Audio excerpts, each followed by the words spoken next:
hit the gavel.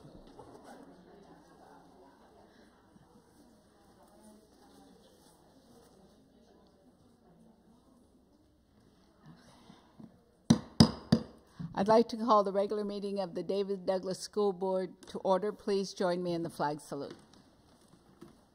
I pledge allegiance to the flag of the United States of America and to the republic for which it stands, one nation, under God, indivisible, with liberty and justice for all.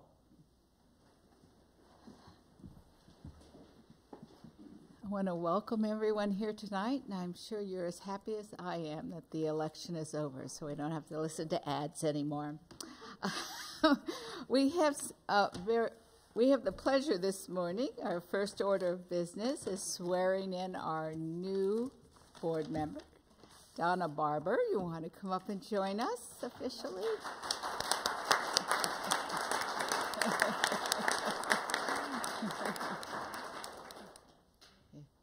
Pat's going to swear you in.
We're very pleased to have Donna joining us now and filling out our nice little group of 7. Stephanie won't be here this evening. She had every intention and got stuck in Washington, D.C. because of travel cancellations by airlines, so she won't be with us this evening.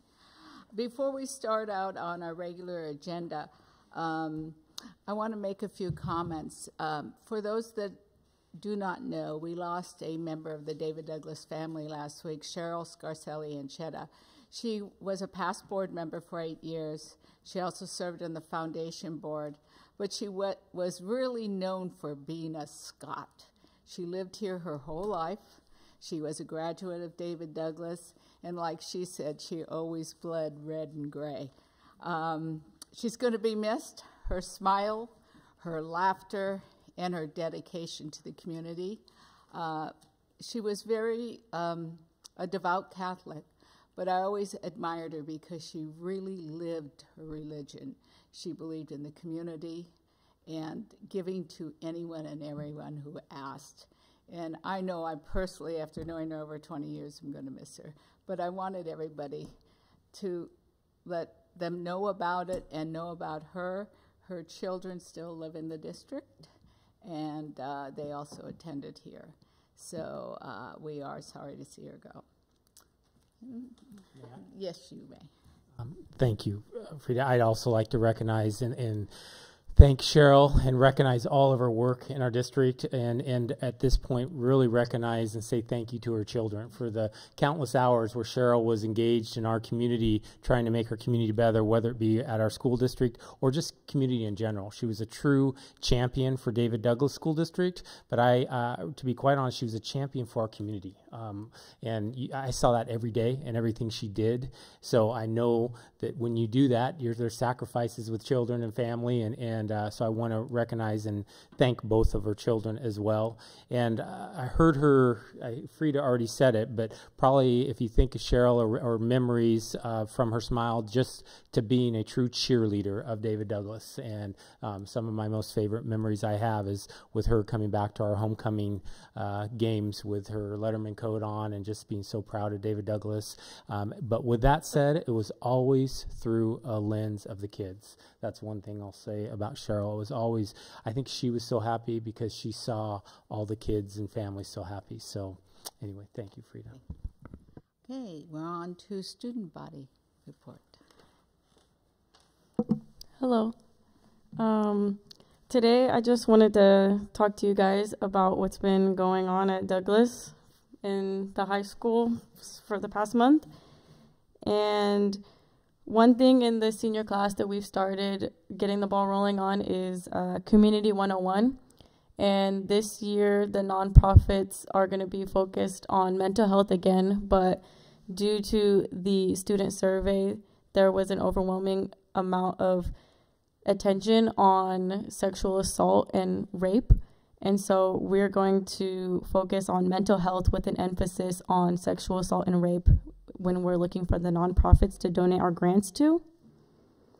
And the students also wanted me to talk about the advisory class and how some of the teachers seem to not be as on board as others.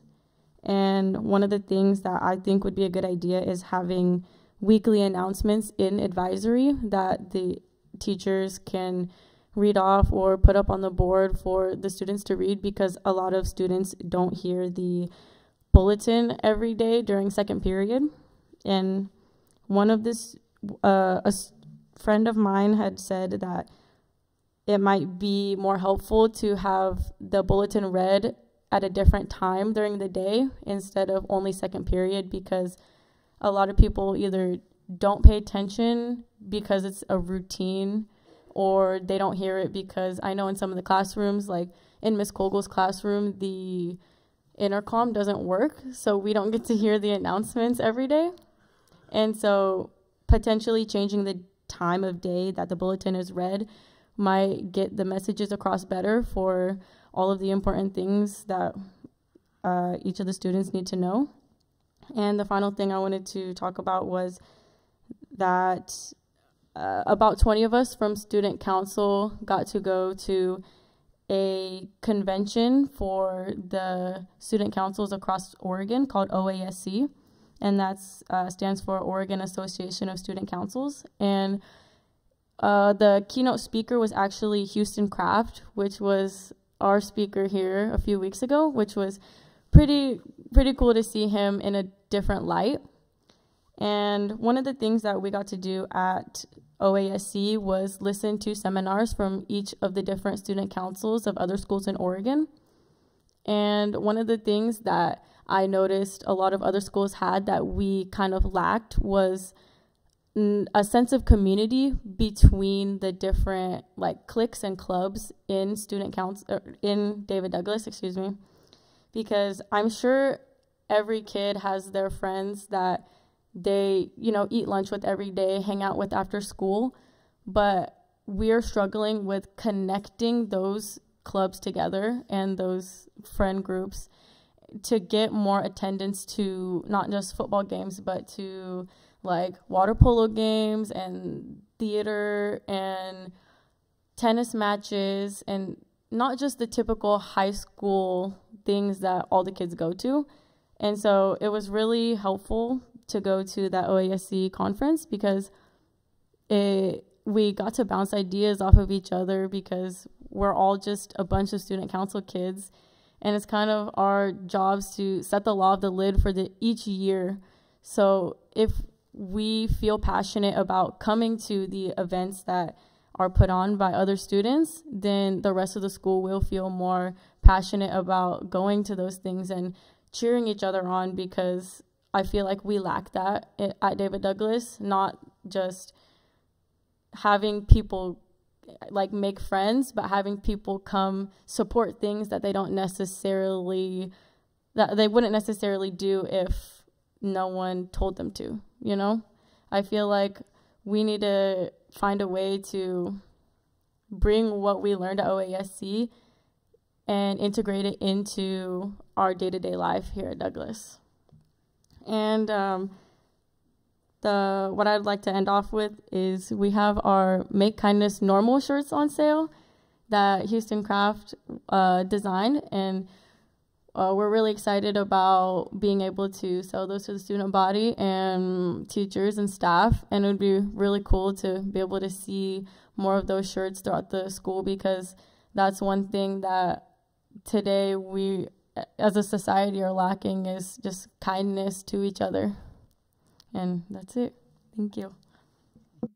Thank you. And as usual, if you need to go, that's fine, or you're welcome to stay as well. Okay, the next thing on our agenda is our proclamation for Native American Heritage Month. If you may have noted in your school calendar, we have it designated, and I'm going to introduce Andrea. She has a few words to start us out with. Thanks, Frida. So I'm super excited to bring forward David Douglas School District's first ever Native American Indian Heritage Proclamation to declare November as Native American Heritage Month. This proclamation is the second in a series of culturally specific heritage months we as district leadership have committed to celebrating and acknowledging. We started the year off celebrating Latinx heritage in September, and this month we're celebrating Native American Indian heritage.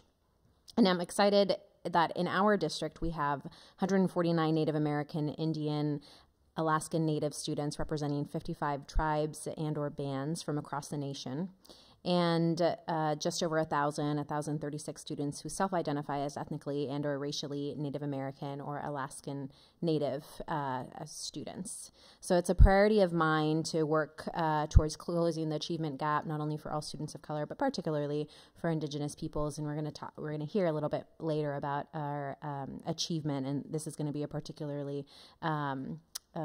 interesting part of the conversation that I'm hoping to have. To me, all students deserve access to a quality, culturally competent education, and I've been researching best practices, including district-specific Title VI Indian education programs on how best to achieve this. And so this proclamation, so the next proclamation after this one will be in celebration of African American heritage, and that will be in February. So I'm going to turn it over to Frida. She'll read off the proclamation, and we'll have a few other folks give some remarks. Okay, David Douglas School District Proclamation proclaiming the month-long celebration of National Native American Indian Heritage Month in November. Whereas Native American Indians are descendants of the original indigenous inhabitants of what is now the United States, the first Americans, and whereas the Native Americans were the first stewards of our environment, contribute to the unique identity of the Pacific Northwest, represented the early voices for the values that defined our nation, and whereas Native American Indians maintain vibrant cultural heritage, rich traditions, and hold a deep-rooted sense of community, and whereas there is 149 Native American Indian and Alaskan Native students representing 55 tribes, bands from across the nation enrolled as students in the David Douglas School District. And there are 1,036 students who self-identify as ethnically and or racially Native American Alaskan Native students. And whereas we cannot ignore or erase the consequences of our country's long and unfortunate history of violence, discrimination, and deprivation of the Native Americans, but we can commit to working together for a bright future. And whereas the district recently created a Native American Indian Parent Advisory Group to further its efforts of forming strong relationships in a culturally appropriate way and to provide feedback and guidance to district leaders on improving outcomes and providing opportunities for Native American youth in the district. And whereas the district has adopted equity policy that states our commitment to closing the achievement gap for Indigenous peoples and creating an educational environment where all students can benefit equally from the educational programs offered. And whereas the district is working toward eliminating the racial predictability and disproportionality on all aspects of education and has recently established the Racial Equity Committee, and whereas the district earlier this year proclaimed every second Monday of October to be Indigenous People Day, as an opportunity to reflect upon the ongoing struggles of indigenous people of this land, to celebrate the thriving cultures and values of the indigenous people of our region, and to stand in solidarity with indigenous people everywhere. And now, therefore, I, Frida Christopher, Chair of the David Douglas School Board of Directors, do hereby proclaim the month-long celebration of National Native American Indian Heritage in the David Douglas School District to occur in the month of November. Be it further resolved that the David Douglas School Board of Directors strongly encourages our staff and community to observe, recognize, and celebrate the cultural heritage and contributions of Native Americans to our country, our state, our cities, and our schools. I think we're on to Ken. You had a few words? I do. I think that deserves a round of applause. Proclaimed, and I just want to start by saying thank you to our entire board for taking this step and recognizing and helping to raise awareness, celebrate our rich and diverse tribal cultures. Very excited about it. We have a number of administrators in our audience tonight that are doing amazing work within the buildings to carry this forward even before the proclamation. So excited about that. And just a few announcements, actually three. One is this coming Wednesday, November 14th, we will host our Native American Parent Advisory Group. It's going to be at Ron Russell Middle School from 4:30 to 5:15. And we're very excited about that and share that announcement. Also, November 13th through December 13th, it will be our opening for our Title VI Indian Education Grant, and that's our student count. It's a 31-day period, but we're officially starting during that time with our partnership with Kelly and others in the audience that we're going to get to meet a little bit later this evening. And then also our high school students, we do have an Indigenous Club, a program of SUN that meets Wednesdays and Thursdays, and Tiana Casey is the advisor of that club, and basically wanted to reach out and share that anyone and everyone's invited, and wanted to make sure that we know as a district we have that club at our high school. We also have other advisors at different levels as well that Kelly and I often get to discuss. And finally, I just want to take the opportunity, this is related, to remind us of last year our governor and current governor and still governor-elect ratified and signed Senate Bill 13, which was basically tribal history and shared history legislation that basically calls upon the Oregon Department of Education to develop a statewide curriculum relating to the Native American experience in Oregon, including tribal history, tribal sovereignty, culture, treaty rights, government, socioeconomic experiences, and current events. And part of that process, it was awarded, the curriculum development was awarded to Education Northwest, and Education Northwest convened an advisory council comprised of representatives appointed from each of the 9 federally recognized tribes in Oregon to begin drafting the essential understandings. And ultimately, what this all comes down to is once those understandings are finalized, they'll be shared with all districts, and they'll draft curriculum to be implemented in the classrooms during the 1920 school year, which I think is also very excited and just something that I wanted to share during this opportunity. So most importantly, thank you, board, for your leadership. Thank you, administrators, for what you're doing in our buildings every day to recognize and celebrate this rich diversity, and everyone else involved, our special guests especially, which I know we'll call them up in a minute. So, thank you. Andrea, you want to introduce our guests? Yeah, can I get the script? She's Just want to make sure I get it the right. names right. Thanks. So we have 2 folks who are going to join us for invited testimony, community partners.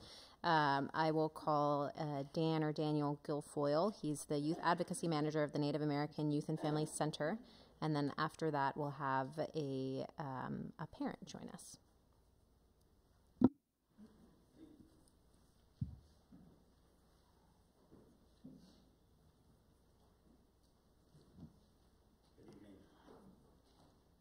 Chair Christopher, members of the school board, thank you for the opportunity to testify before you today.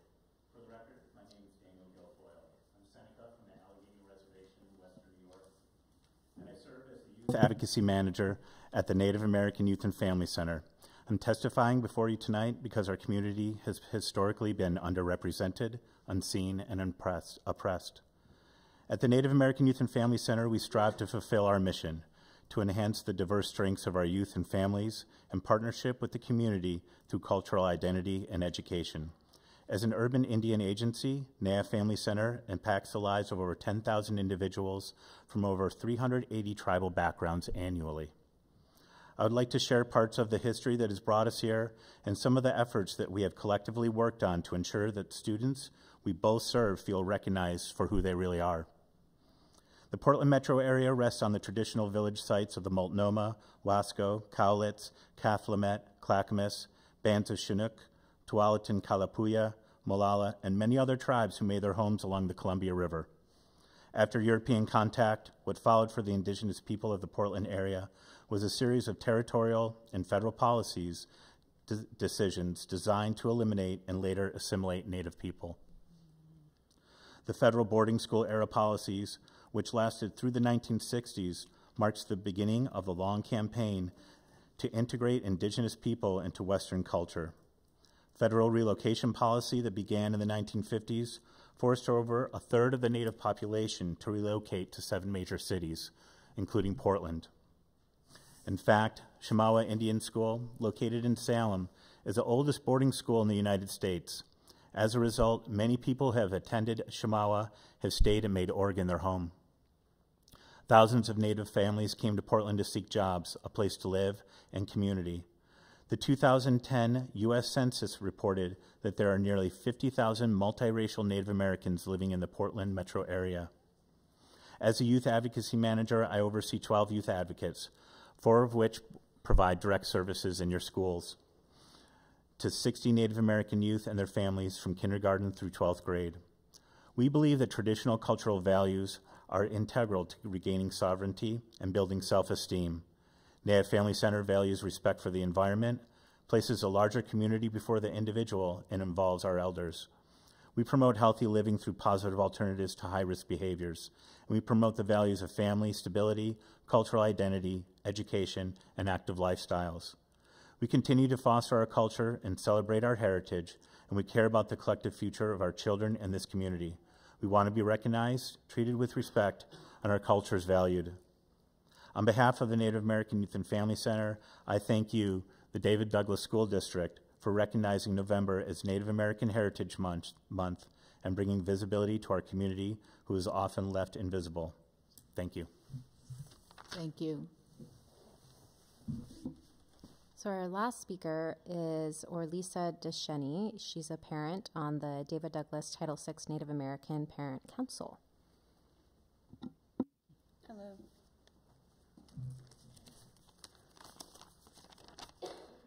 Okay. Chair Christopher, member of the school board. For the record, my name is Orlisa Descheny, and I am a member of the Dene Nation. And my oldest son graduated from David Douglas High School 2 years ago. And my other 2 children are attending David Douglas High School and Cherry Park Elementary.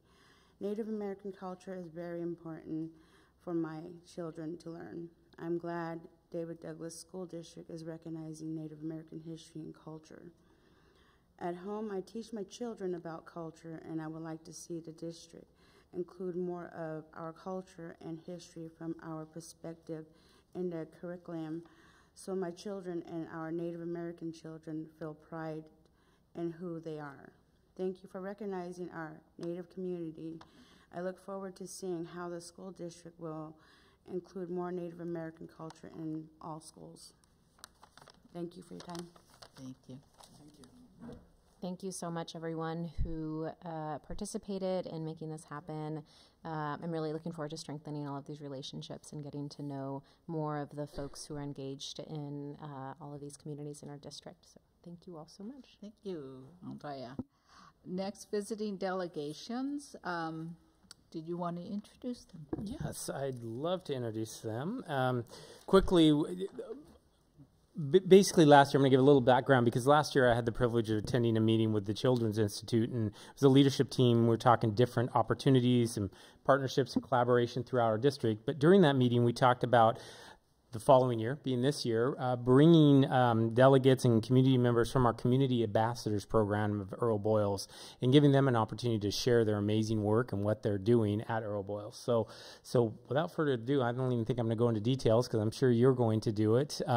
Please come up and thank you so much for being here to share with us your great work. Okay, so I get the honor and privilege of introducing this wonderful program to the board. So thank you for taking to hear this great work that is happening. So the Community Ambassador Program actually came out of a partnership with the Children's Institute, David Douglas, out of an initiative called Early Works. And Early Works was started back in 2010. And it really involved collecting data from our community to find out what exactly does our community need and want. And from that community needs assessment, what was found out was that we really needed to look at how we're engaging families, not just engaging them, but empowering them. We also took a look at health and early childhood education. How are we going to set that up? And so from that, as you know, we have a beautiful early learning area in our school. It came through the bond and also came through a capital campaign. But as we continue down this journey, we now have early childhood within our school. We have 0 to 3 preschool. Our families are some of the most engaged and empowered that I have had the privilege to work with in 26 years of teaching. And after the community needs assessment in 2014, we hadn't delved really deep into health, the social determinants of health. And so through our partnership with Portland State University, we did a community health assessment. And our families were trained to be data collectors. They worked with PSU to help design the questions to ask our community members. I thought it was fabulous and beautiful to watch our family members saying, why are you asking that question? That's not going to make sense to our community. And the researchers were like, what? That's not. And so it was a little bit of a twist on it.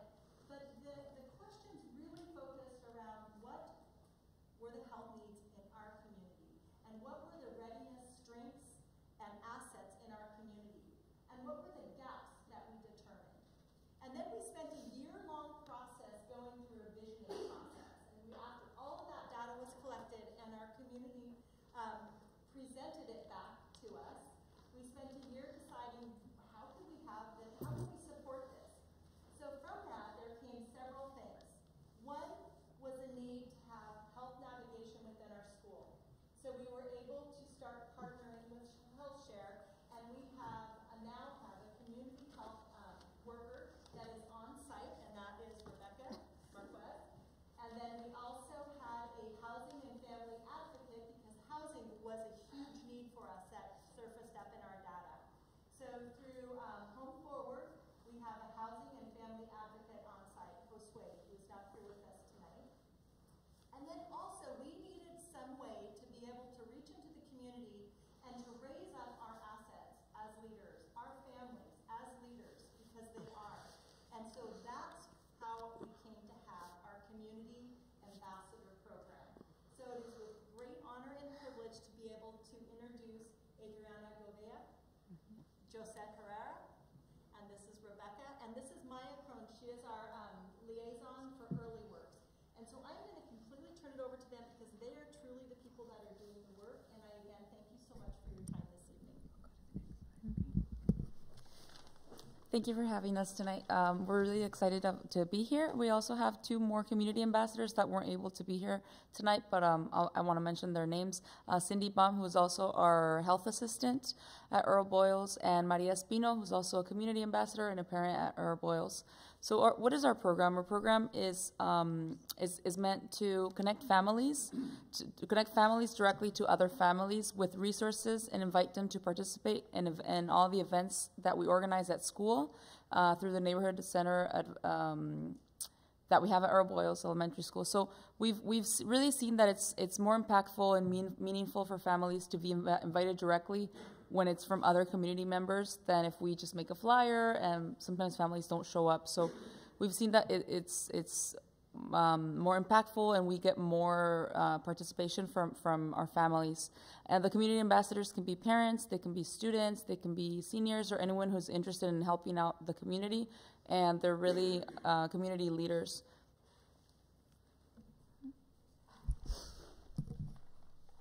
Okay, so my name is Josette Herrera. I'm one of the community ambassadors for our school. I have 2 kids, one at Ron Russell and one at Earl Boyles. So what we do as the community ambassadors, we represent the school and the community with a positive and respectful before. Positive and respectful attitude. Organize and plan to outreach for community events and workshops. Learn about new resources, share them with families and community members. Protect confidentiality of families and staff. Volunteer in school activities. Participate in trainings to learn about health, early childhood education, and community development. Build capacity, leadership, and community. So like last year, 3 of our community ambassadors became community health workers. They took the certification through the county, and we're just building their capacity, their leadership, trainings. They're learning about early development, about mental health, sexual abuse, what other? Ages and stages questionnaires. They help out directly with families doing these evaluations with our groups. We went to the Oregon Community Health Worker Association conference this year and last year. So they're constantly building their leadership. They're learning about new topics. They're bringing them back to the community and really helping families through their knowledge and learning about all these topics. And each year, we have an event each summer that we call Fun in the Park. We organize it at Run Russell. It's a family-focused event. We provide free food, fun activities, health and recreational and educational resources for families to come. Everything is completely free. Last year we had 300 people attend this event, so it was really successful. We try to celebrate with our families. We bring resources, engage the community, and just have a good time. And it's all organized by the community ambassadors. The more important is the welcome to the new families to Oro Boyos, and not only the Oro Boyos, to the David Douglas, and engaged to the new families, because when you are moved the new district or the new school, everybody is excited and nervous what is happening in this neighborhood. And it's nice because it's not only to say welcome, to inform this is happening in David Douglas, and share with the resource, and invite more the agencies and partners to come and inform to the families. And for me, it's very special because I know 3 families, but 2 is new families, and it's new. And for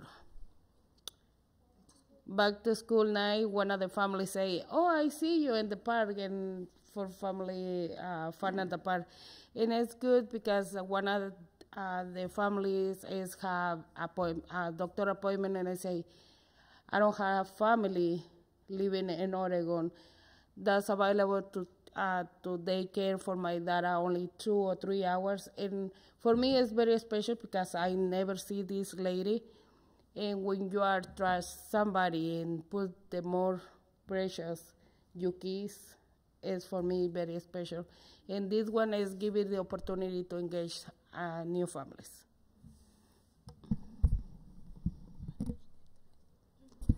So the activities that we have is Zumba, folklore dancing, Azteca dancing, bouncy castles. The Audubon Society came out this past summer, which is really nice.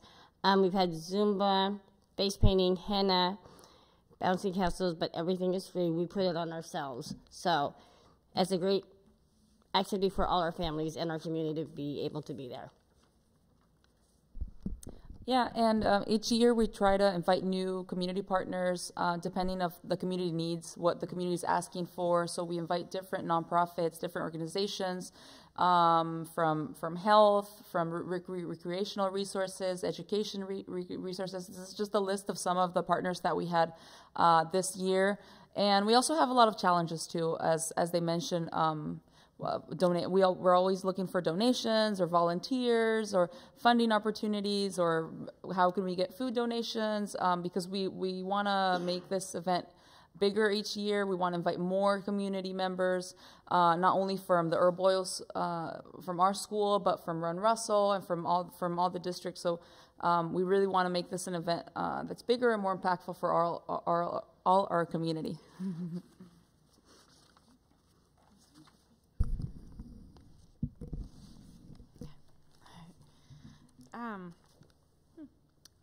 We didn't get to see a nice picture on this one for some reason when it got formatted. So I just wanted to talk to you a little bit about how the word is getting out about this innovative model. At Earl Boyles, we've received site visits from school districts, community-based organizations, leaders from healthcare and education sectors all over the state to learn about the Community Ambassador Program. The Oregon Health Authority has come, Kaiser, because of the innovation of this program. And as my colleagues were talking about, this peer-to-peer model is really leveraging how parents listen to parents. We always want to, parents want to know what other parent resources are out there. And we not only rely on the community ambassadors to bring health resources out into the community, into their communities, but also to hear what the needs are of community members. So each time we can then offer courses and parent education that are relevant to the community's needs and interests, as Rebecca was saying, both at Fun in the Park, but also in the courses that Rebecca organizes. And then they're instrumental also in connecting parents to the school, as Adriana was alluding to too. So Children's Institute is partnering with Rebecca and the Community Ambassador Program to create a manual. We want to make sure that we're documenting all the best practices and lessons learned about what it means to have a community health program and a community ambassador program based at a school. As you might know, it's very unusual that we know of. This is the only community health worker based at a school in the state of Oregon. And we feel like there's a lot of other folks out there that would like to learn about it. So we're trying to document this in a manual to share out. Yeah, so we really want to thank you all for your time and invite you to our event next year. We hope we also want to hear your feedback, any questions, comments. I'll leave a card because I know you don't have a lot of time, but if there's any questions right now. And we hope that we can partner, and we hope we can see you all at our event next year. Does anyone have any questions? I'd like to make a couple of comments, mainly because I'm more familiar with your program through Adriana. She works on the East Portland Action Plan Civic Engagement, and I'll tell you, her advocacy for the district is always there, and especially for the connection of health. In that group, I know she had worked with getting the training there at Earl Boyles, and the Civic Engagement Group, through the advocacy with the county, got it done for the Arabic community last year, and this year they're doing a training for our Russian community. So we're hoping to continue it on because we see the importance of and the connection between health and families as well. And so thank you. Ken? Just a couple comments. First, thank you, each of you, very much. And I want to go a little bit behind you right there and just say thank Erica for her leadership and support in this process, because I know you're an active member, and I can't tell you, I can't attend a meeting with Erica without her bragging this program up and basically sharing what amazing leaders that she has in her school. So that's number one. Thank you. More importantly, thank each of you. But then I just want the witnessing. Every time I come to Earl Boyles, you can't go to Earl Boyles if you haven't been there without seeing this leadership team having an impact at that school. Period. And it doesn't matter. It could be at the highest level where they're making decisions or just supporting a kid in the hallway. So every single day you can see how much you make a difference at Earl Boyles, and I just want to thank you for that. And I also want to use one more word. It might not have came up in this presentation, but the board's had conversation about, my leadership team has a conversation about, our entire district has conversation about family engagement, and this is just an amazing model of family engagement. It's true leadership, true voice, true actions that make Earl Boyles a better place because of you, and our community a better place because of your work. So thank you very much. They are phenomenal. They are. You see? And this is partnership, and we cannot do it without our families. So they are true leaders, and I so appreciate them. And everything you said was very No, thank you for the opportunity to give it all because Ms. Ganey in the district is no support. This group no exist, and for us it's a pleasure. Maybe for the next year, the Fun at the Park. The families is very happy when you go and visit us. For back to school, a lot of families appreciate when I see and I say, what is this very important person? Oh, it's part of the board meeting. And I say, really, this coming to the back to school for the family is very appreciated. Thank you, and maybe you had the opportunity to come to this event and see and live with the family. Thank you. Thank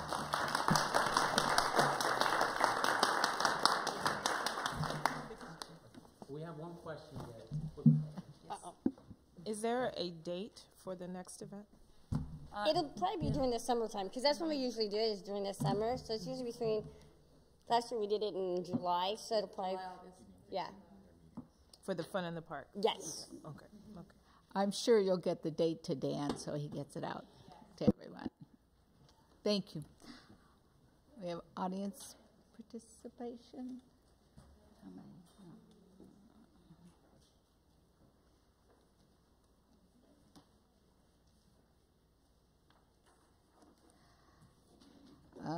Craig Rogers.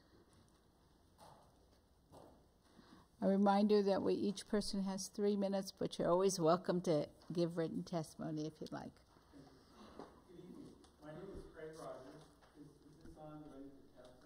You need to tap it. Okay, there. Okay. Well, you know, for some time I've been focused on that area between Floyd Light Middle School and the park and Habitat for Humanity. Started out with a lot of problems. Things have gotten continually better over time. A gentleman, neighbor, and friend, Matt Cunningham, came with me tonight with his 3 lovely daughters. And Matt's name is on this list because he's one of my supporters to make things better in that neighborhood.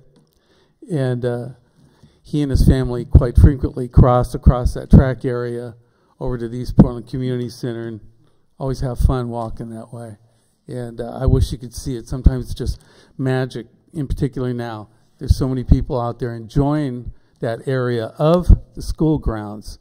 And I just want to thank you so much for your support in helping it get that way, in particular cutting down whatever it cost, you know, all of that brush, because there's no place to hide now. It's very easy to see what's going on up there. And as an example of something that happened is that recently that BES building really got hit big time with graffiti on 3 big walls. And this is the city of Portland coming up to the plate. That Michael Kramer, who's the head painter, industrial painter for BES, I gave him a call like 1:30. You know, he was there within an hour. And he took care of these 3 huge areas, and you couldn't even tell there had been any graffiti there. Another gentleman I just met the other day, Sergio Garcia Vega, he's in charge with the Southeast Portland Parks and the horticulture area. So then if, you know, there's a lot of parks next to David Douglas schools, if there's things that maybe need to be taken down, brush, where people can't hide to prevent crime, then he's the individual to speak to. And also I'm in touch with a gentleman, Mustafa Washington, because Ted Wheeler, Mayor Ted Wheeler, wants to do a site visit to that hillside area and see all that's been going on. And what happened, where we're at now, and to prevent problems in the future. So Doug Pease doesn't know it yet, but I want him there walking with me, and Mayor Wheeler and Matt, and maybe another individual I'm thinking of, because a lot of collaboration here. You know, I hear it from the people that come up here and speak, and 2 heads are better than 1. No one person knows it all. And I want to honor and respect you for honoring Native Americans. I have a fair amount of Cherokee in me, and that resonated watching what was taking place here tonight. So again, thank you so much for making it such a happier neighborhood, and safe in particular.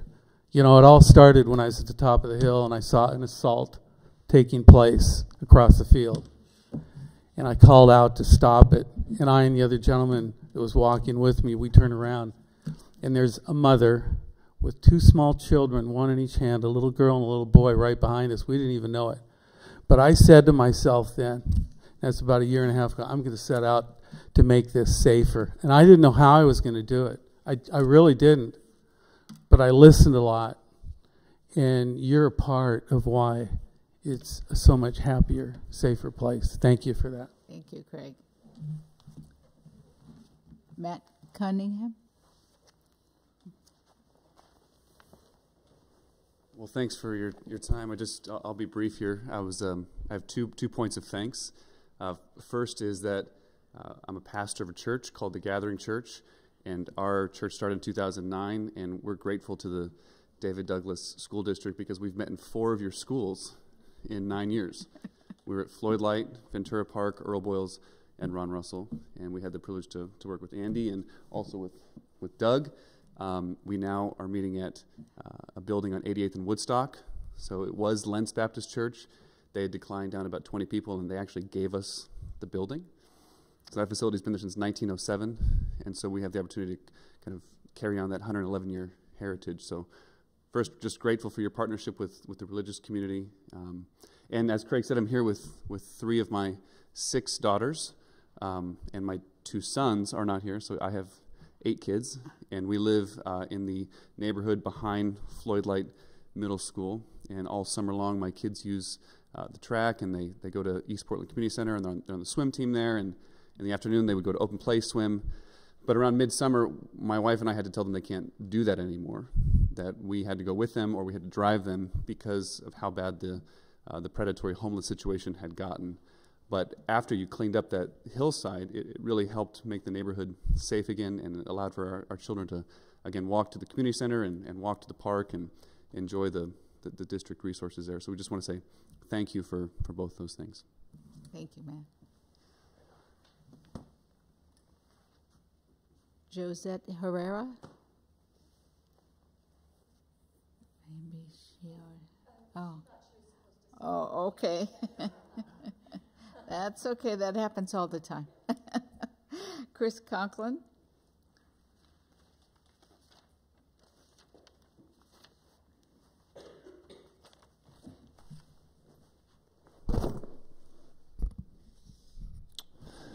Ken, for more than 6 months, I've been a reminder to you that we have a troubled school in our district. Last month, I brought you the research that showed there's no evidence of turning around a troubled school without new leadership. With Mill Park students performing in the lowest 5% of all the kids in the state, I'm curious how you can be so quiet on the issue. Are you so busy with more important district matters that the 600 children in Mill geography just get shafted and you don't have time to think about it? It must be easier for you to forget my troubled neighborhood school as you commute away from the chaos and graffiti into your home, away from my home.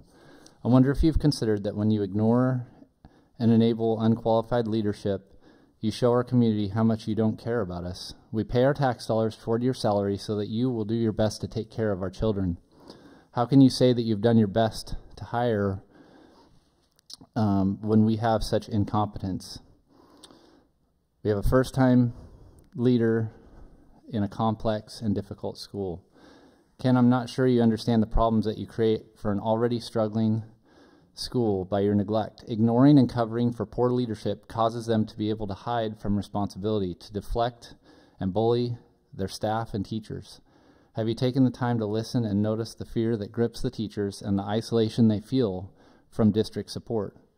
Why should these teachers be in fear of their job when it is the principal who should be afraid? How many good teachers have left Mill because you find it easier to let them take the sword than to make a more tough and yet thorough decision on what is best for the kids?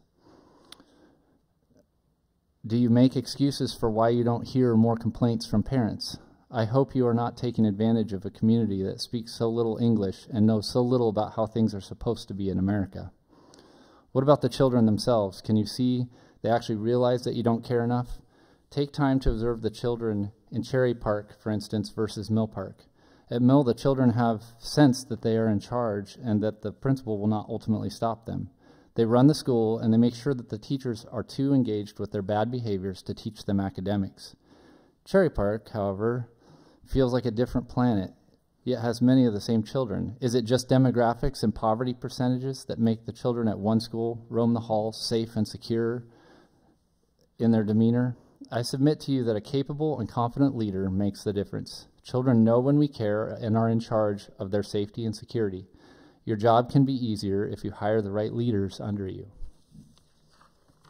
I encourage you to stay for our annual academic report, which will explain and share what we're doing in our schools. Okay, I'm not sure if she's on it. Brianna Lilly? It's kind of scribbled in there. Maybe not. Okay. Orlissa, she was part of it too. Okay, we're already to Silka. Silka Ackerson.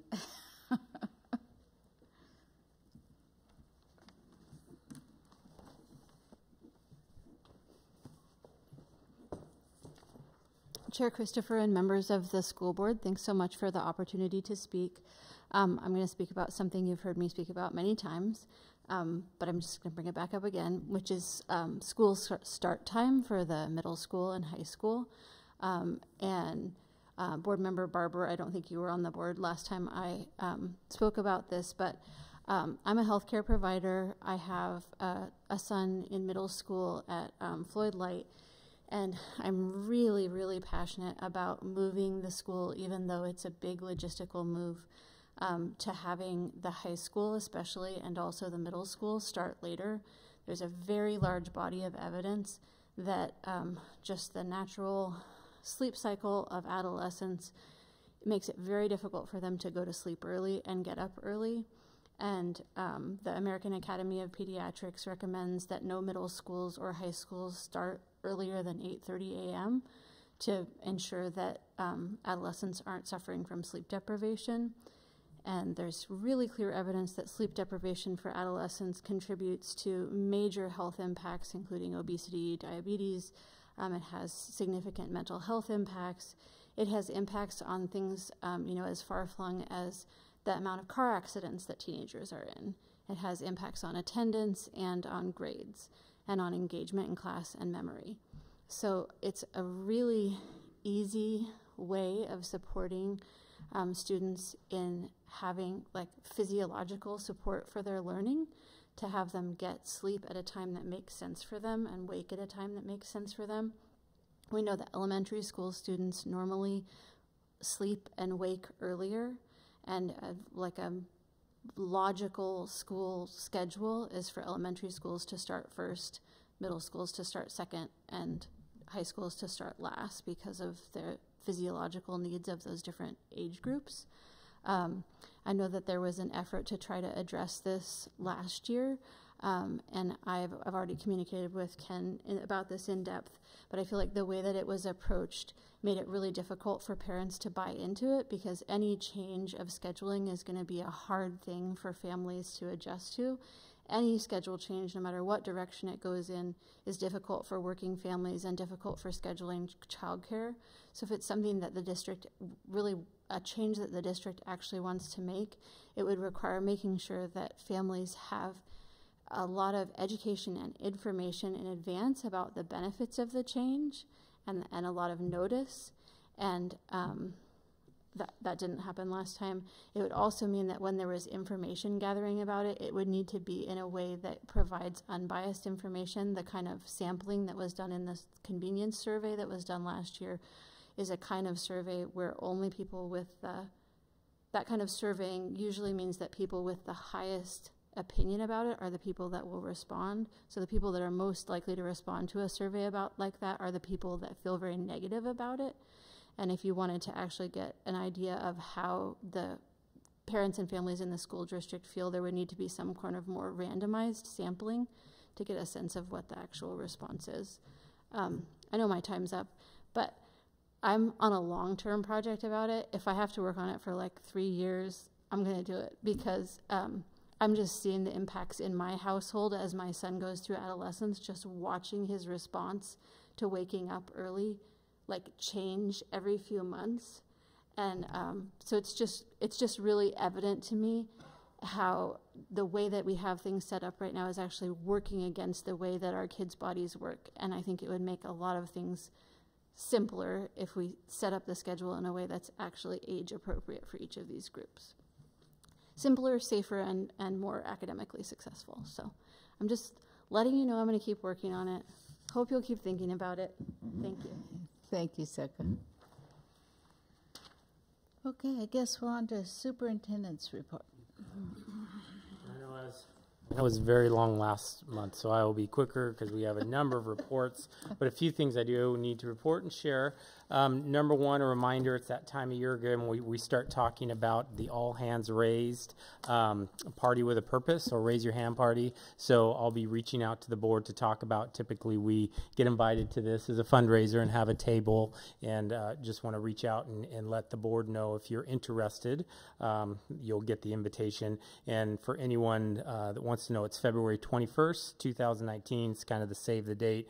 But again, I'll follow up with emails about all of this. I also wanted to share and give feedback with the board that we're still engaging specifically with Opal around securing Youth Pass funding for our students. And this year it's completely covered. My understanding is it looks like there's around a $690,000 commitment for next year, but we want to be at the table and have been invited to the table to have a conversation about how that's distributed for our students around Youth Pass. So I just, again, wanted to give you a heads up that we have accepted that invitation and are very interested in that conversation to provide the opportunity for our young adults. Also wanted to share a little bit of a change, and so for all of our board to understand, we are very proud of our labor relations and our labor management that we have with both our classified group and our licensed groups.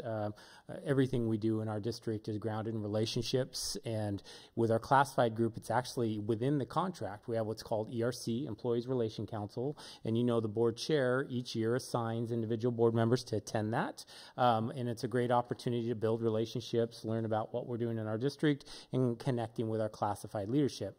We do the same activity with our license group, DDEA, and that opportunity we call labor management, and we meet monthly, sometimes twice a month, but it's not something where the board's ever attended. With that said, Andrea brought it up and said, hey, do you think we could attend that, maybe quarterly, maybe twice a year, just to have a conversation? And I think with her theme of continuing to build relationships with all involved in our school, and Candy and I went to our union president and had a conversation about that, and she welcomed the opportunity. So we're really excited for kind of this new opportunity in which our DDA leadership, and we're going to sit down, and we've identified 2 dates. One is February 27th and one is May 15th. I believe Andrea is planning to attend one, if not both, but we can have also 2 other board members, and maybe it goes through the board chair. The bargaining? We have people on our negotiation committee, and I figured they would be the ideal people so they could build up a relations before we have to negotiate again. Yeah. So perfect. And again, I'll follow up with an email invite and communicate those dates. And again, it's an opportunity to sit down, build relationships, and have conversations. Sorry to interrupt, Ken. No, please. Just because it's a new thing, if for whatever reason the members of that committee cannot attend, we should extend the invitation out further, just to make sure that somebody's there. Yeah, we just have to make sure it's not a quorum. I'm saying if they can't attend, right? If they're not going to be there, somebody should go. Yeah. We will definitely make sure that someone will kind of go down the list and make sure individual board members are there. So looking forward to that. The next one's kind of a heads up around work related to Earl Boyles again, to be quite honest. As you guys know, we have many partnerships at Earl Boyle that we're very proud of, and many of the partnerships are directly related to preschool. In fact, it'd be hard for us to run the preschool without the many partnerships we have, and some of those partnerships are directly related financially, braided funding, and the success we've had to develop, implement, and build that program. With that said, there's been a change at the federal level with Head Start, and that change basically says that for funding through Head Starts, preschools have to be a full day. Our Earl Boyles program currently is a half-day model. So we have a half-day model. So we are currently in the process of going through an exploration about what that looks like. And what I mean by that is if we stay full day and we lose the Head Start funding, what does that look like? How does that impact our district? Are there other funding sources and partnerships? And or if we decide to stay half day, if we go full day, what does that look like? And what gains and or losses can we have? So Erica, her leadership, they've contacted, and the Children's Institute once again has stepped up and hired a facilitator, Nancy Davis, to partner and help us navigate through these meetings. And it's one of those issues that there's not a lot we can do other than come to the table and try to determine what we feel is best for our community, but because it has monetary implications, I wanted to make sure the board understood that. Our intention is kind of a 3-year rollout. This role is the exploratory, trying to figure out what the decision is. Next year is the possible pilot of any program we come up with, and then the 3rd year is hopefully the decision and finalized. Again, at this point, it's just I wanted to make sure it's on the radar because there could be a specific relation or ask during budgetary process. Could be other asks coming as that work group continues to work. So, won't we run into facility issues if we go full day to meet the same number of students? Well, so yes, although we probably wouldn't run into facilities, what would happen is we would not be able to serve the same number of students. That's the rub, is if we go to the full day, we would lose opportunities for students to engage in this program. So right now we have more slots, for lack of a better term, more opportunities. So it's stay half day, lose funding. What does that look like? Go full day, lose slots, and the impact that has for our community. Obviously, it's very desirable. So it's there's other partners at the table as well. Our MECP program, Lisa Grodding's at the table with these conversations, and maybe we come up with a magic solution. But right now, it's unfortunately not looking like win-win. It's more like kind of making concessions one way or the other. On the spot, do you happen to know percentage of the funding that comes from that would be lost? On the spot, Erica Gane is out in the audience. So they pay for a third of the staff, yeah. Approximately. I know that, yeah, that's pretty much it. And then, there's different, it breaks down. There's a certain percentage. But, I mean, it would have, and mostly, like Ken said, the amount of kids that we're serving currently. Because we have access to serve 102 3- and 4-year-olds, and it dropped us to 60.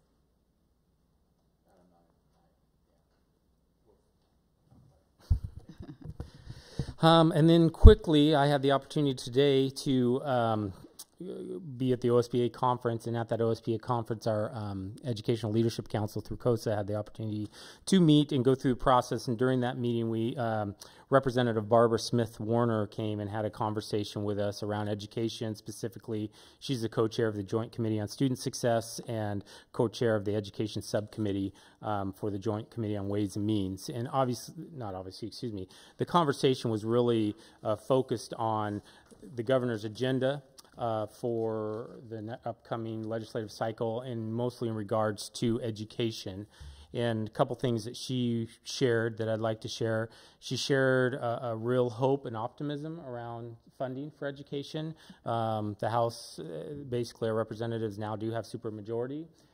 If that happens, but I know that's what she was sharing. She's very excited about the S at Work and the tours they had. They copied that from the transportation package model that was passed in 2017. That's basically the same thing they did, only now they're doing through education.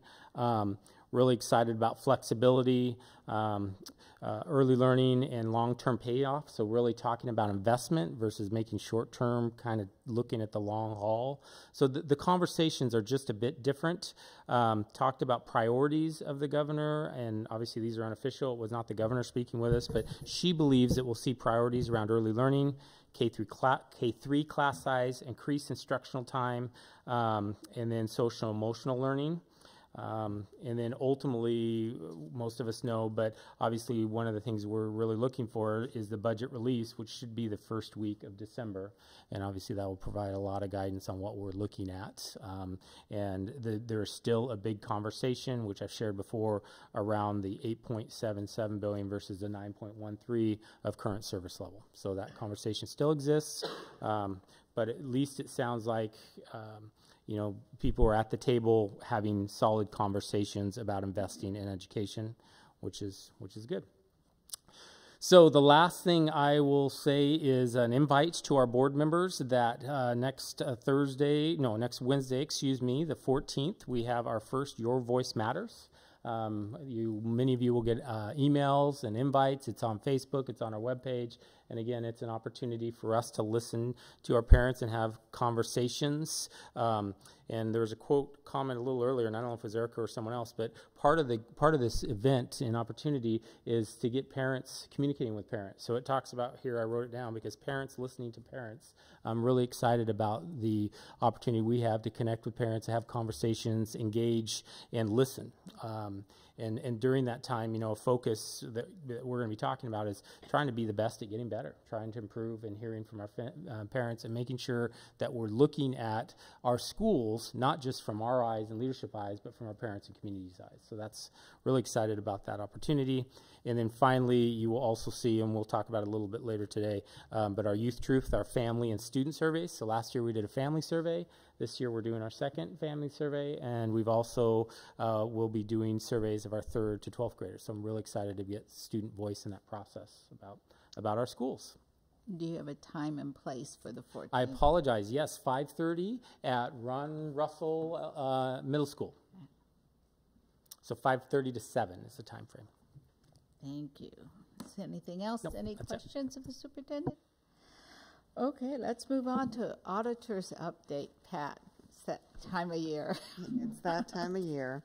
And so in your packet this evening, there was a copy of the exit conference with the auditors. As you can see, it was a fairly clean audit. And there was a note on stale checks, which they noted was the amount was immaterial, and that we had a very detailed procedure. And I know last year there was a question about that. So I've included the 10-page procedure in your packet. So you can see the process that they do go through to follow up on outstanding checks. And so we've actually had a couple clear just by, I had to actually contact a local government auditor to clear up a couple. So we're working on the ones, but you can see they do get turned over to state lands per procedure. And are there any questions? Any questions? Thank you, Pat. Madam Chair, can I do, just because I think many of our board members will get a quick kick. So when I was leaving the Marriott where the meeting was and where the OSBA conference was, I was driving through Portland to get on the freeway, and I was stopped at the red light around the PSU area, and I heard a, Mr. Richardson, Mr. Richardson.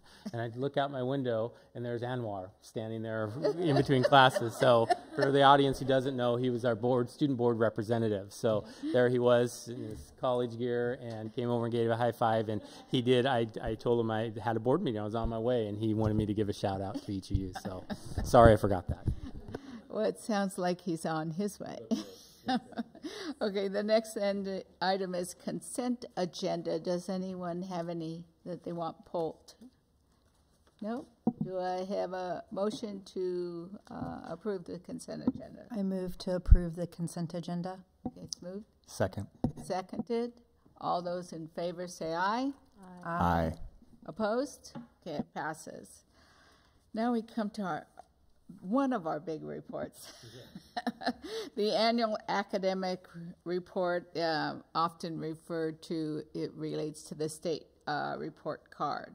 So should I turn it over to you to introduce Derek? Yeah, so I'll start, and Derek's going to take over here, and Brooke's going to be part of the presentation. Kelly, Andy, there's a number as we go through this. I just want to let you know how excited I am, and we are once again to review our district achievement, looking at our growth data, looking at SBAC and ESSA, and reviewing these results to help measure how our district's doing. With that said, we're continually looking at data. It's not just SBAC. It is one piece of data that we look at to try to help us determine what we can do better, how we can continue to grow.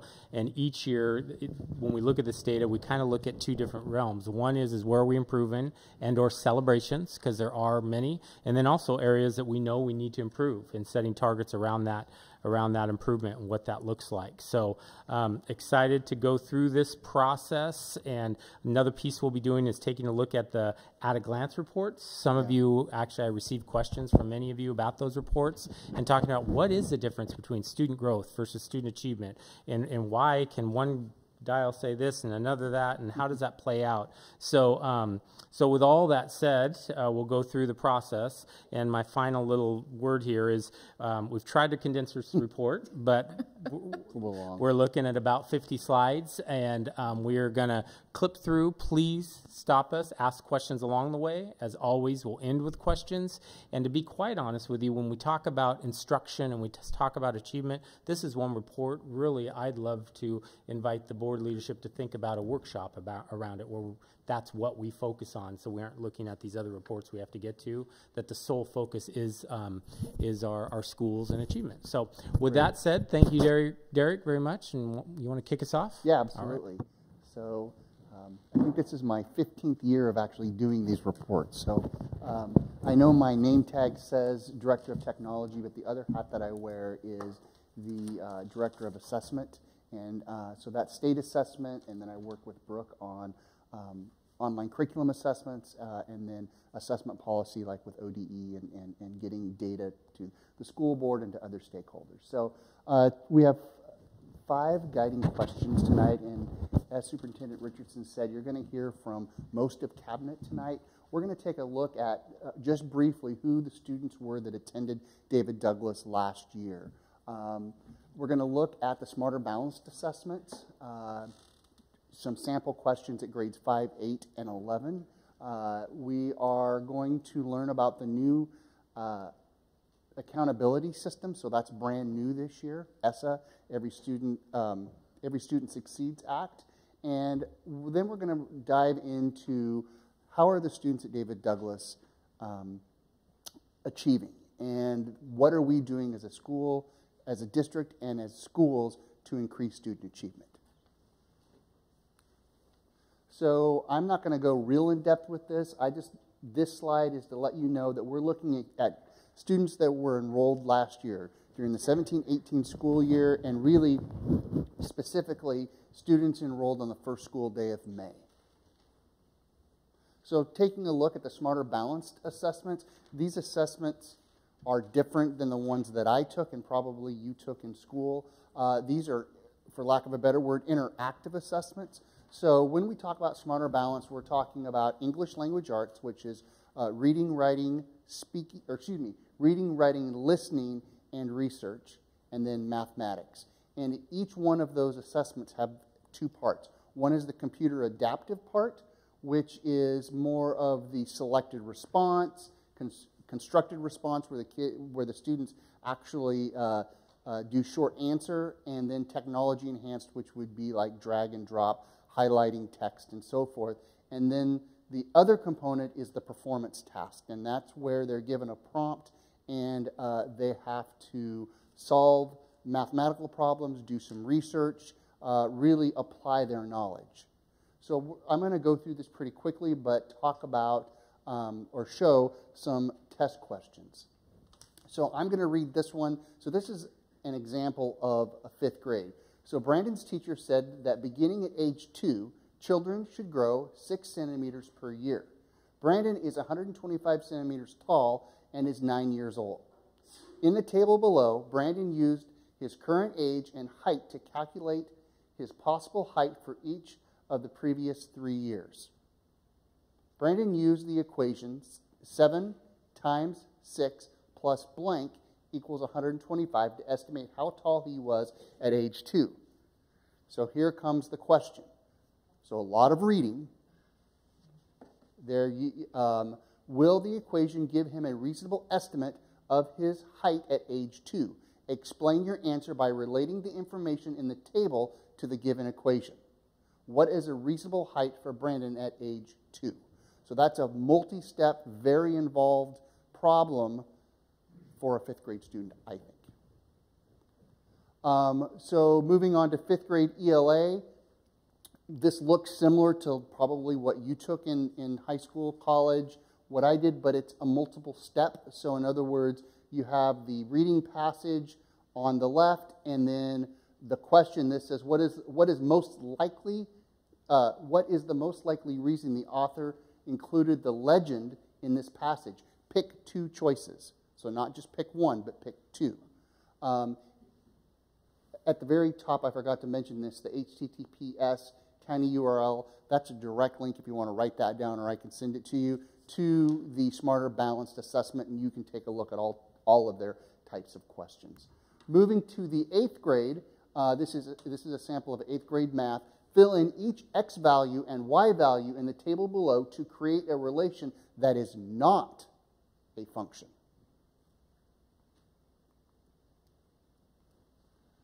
This is another 8th grade math. Remember, we talked about technology and enhanced questions. So this is where a student is given a table and they actually graph. So there's some, not just the knowledge of the mathematical problem, but actually how to use the technology. So it does test that as well. And again, just trying to give you a flavor for the types of things that our students are asked to do on the Smarter Balanced Assessment. So this is ELA Analyze Text. Again, you have a text on the left side. On the right side, this is a multi-part question. So the student reads the left side and then part A and part B. The question has 2 parts. The first, answer part A, then answer part B. What inference can be made about the traveler's feelings towards their stay at Fort Laramie? Choose one, and then the part B is which sentence from the text best supports the answer in A. So going to the 11th grade, again, when I initially saw this, I thought, well, this is similar to what I had to do, but it's write an equation that solves for the height h in terms of b. Show the work necessary to justify your answer. So write an equation. It's not solve the equation. That's the big difference. So when I originally saw this, I'm like, why is this any different? Oh, wait a second. It's write the equation. And then the 11th grade ELA cite explicit textual evidence to support inferences made or conclusions drawn. Again, you have the passage on the left side. This is a technology enhanced where they ask the student to click 3 sentences that best support the conclusion. And then this one is a short response where they read, and then what is the author's message about living with nature? Use details from the text to support your answer. So there's no, choose A, B, C, whatever, but it's actually on-demand task, if you will. So now we're going to move into the federal and state accountability and what are the components of the accountability. So like I said, this is I believe my 15th year doing these presentations. When I first came in, it was No Child Left Behind, and you didn't want to see any red, and it was if you saw one red in any category, the school was failing, and so it was kind of an all or nothing. So we've kind of moved away from that.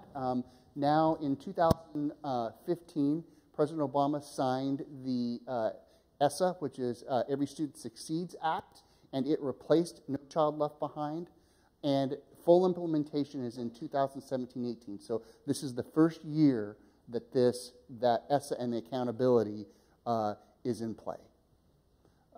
So with the ESSA plan, there's no overall ratings, and schools are identified by using multiple indicators, and we're going to talk about what those multiple indicators are.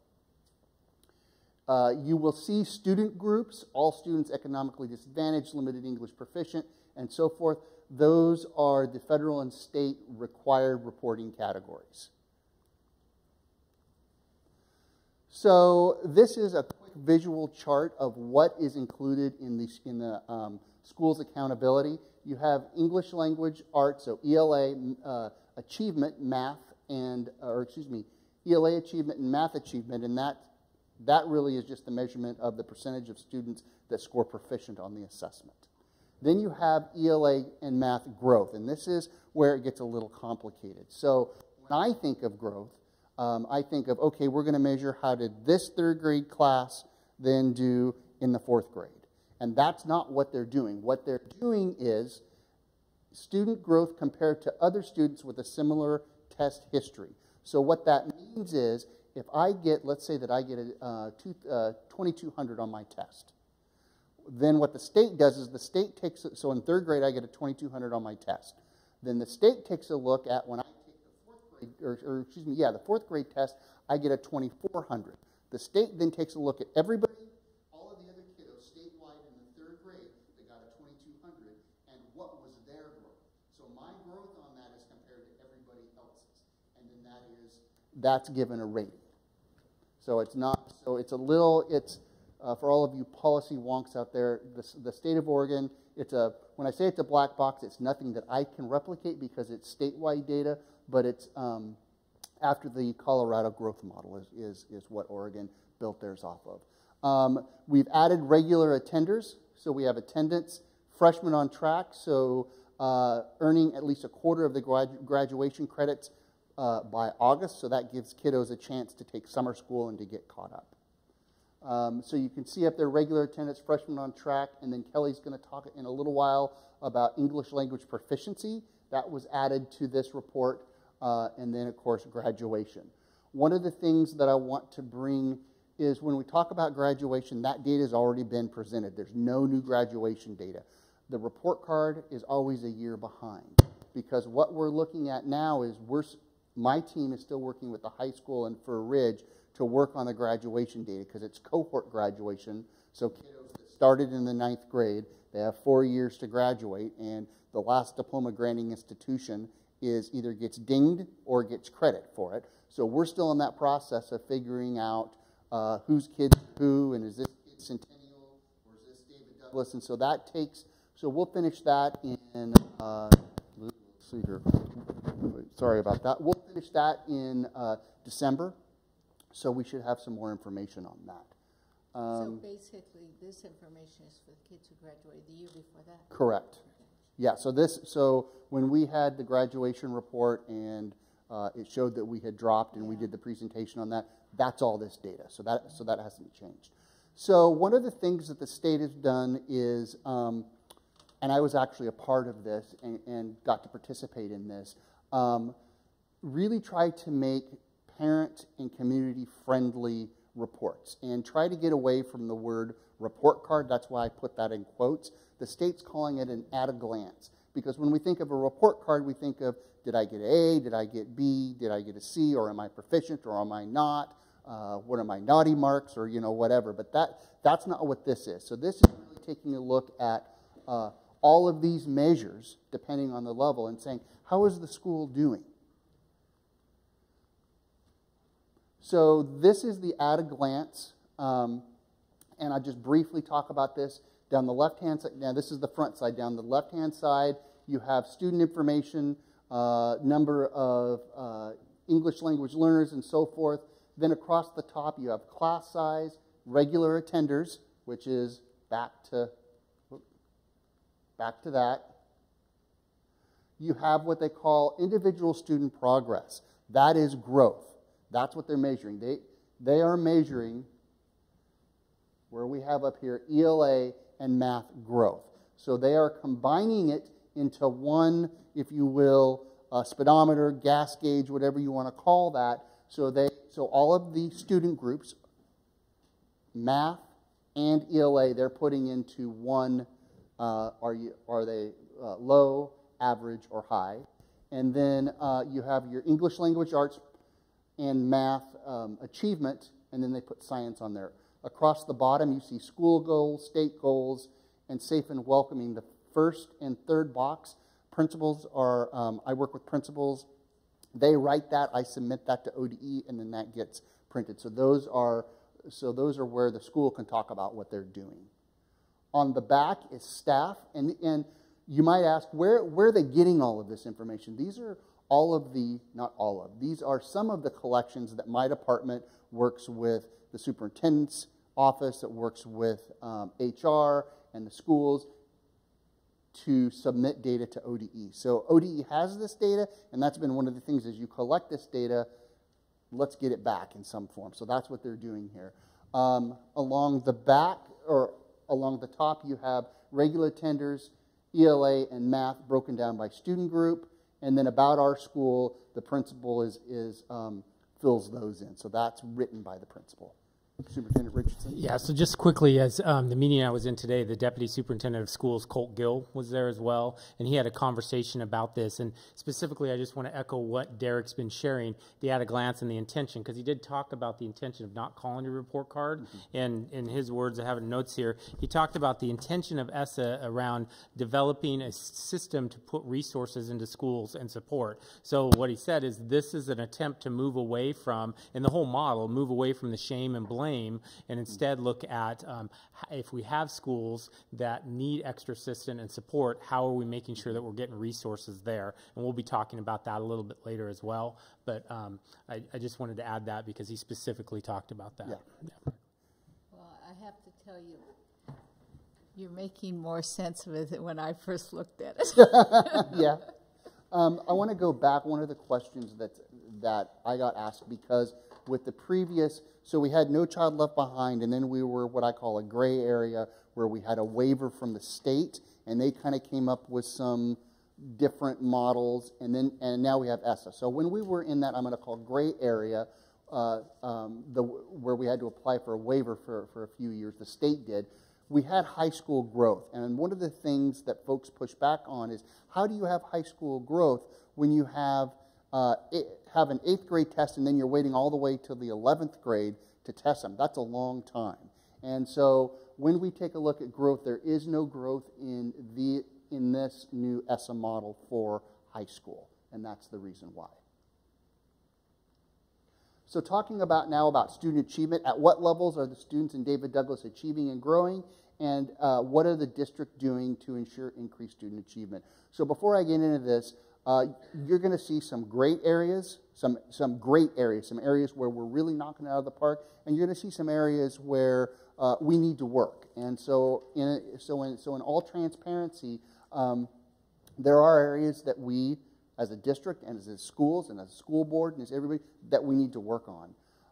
So you look at this and you say, well, wait a second, here's the at a glance. Derek, what in the heck is that?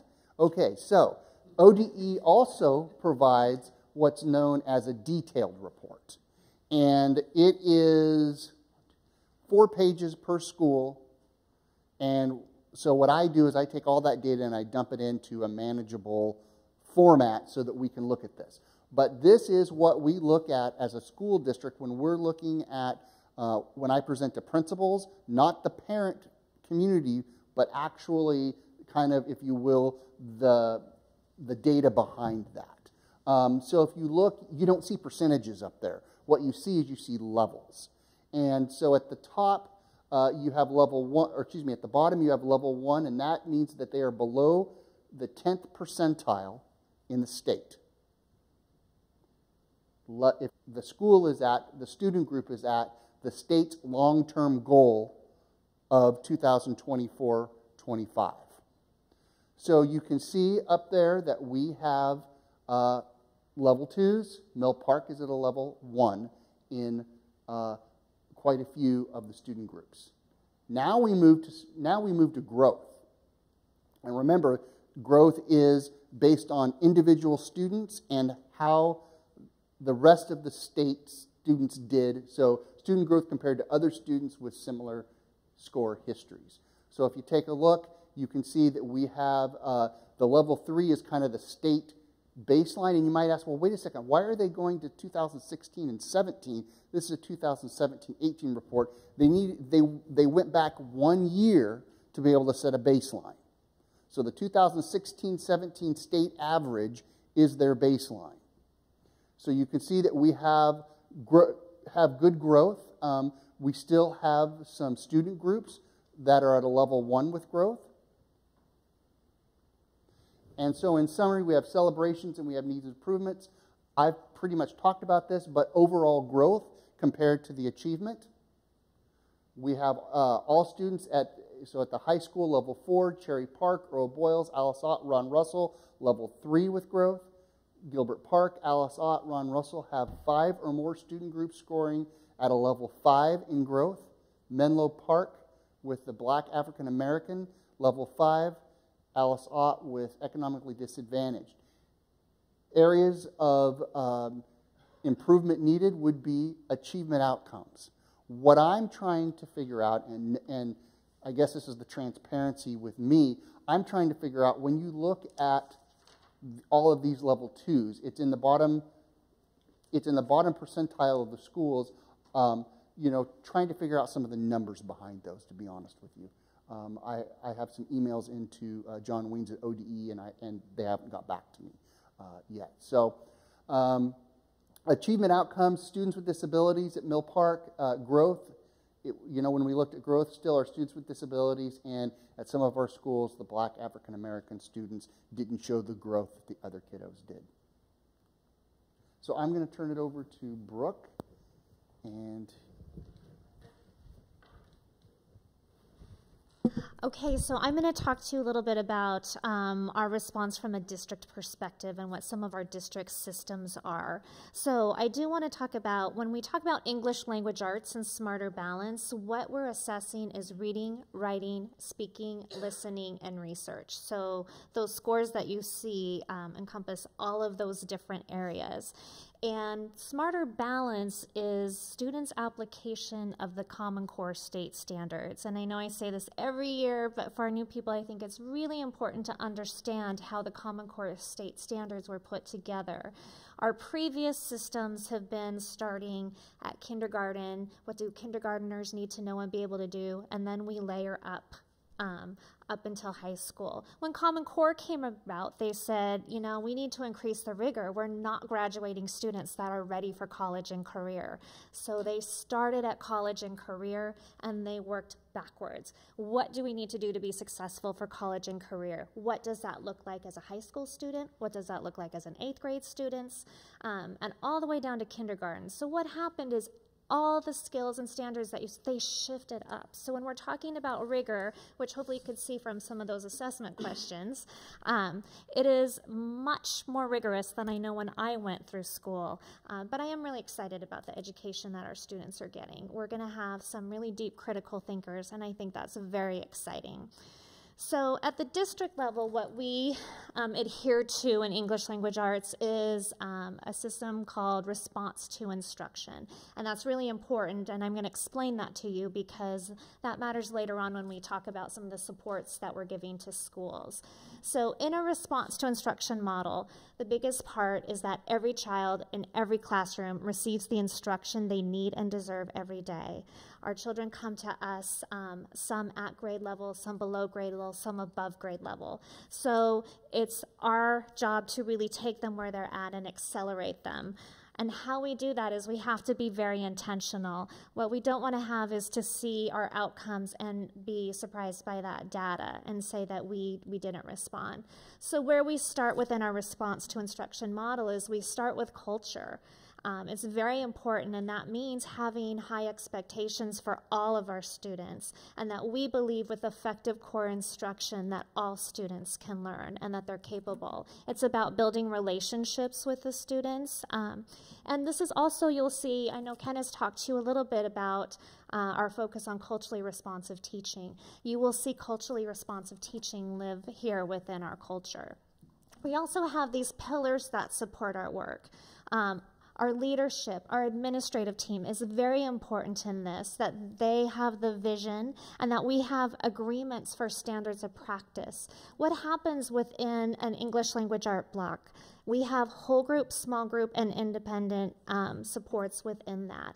How are we having making changes in accordance with our data, and what does that mean? How are we communicating and keeping that at the forefront? We have teaming and database decision making, and at the board, you have been really important in this work. You've given us time for our teachers to meet in professional learning teams every week so they can look at data and they can make decisions accordingly.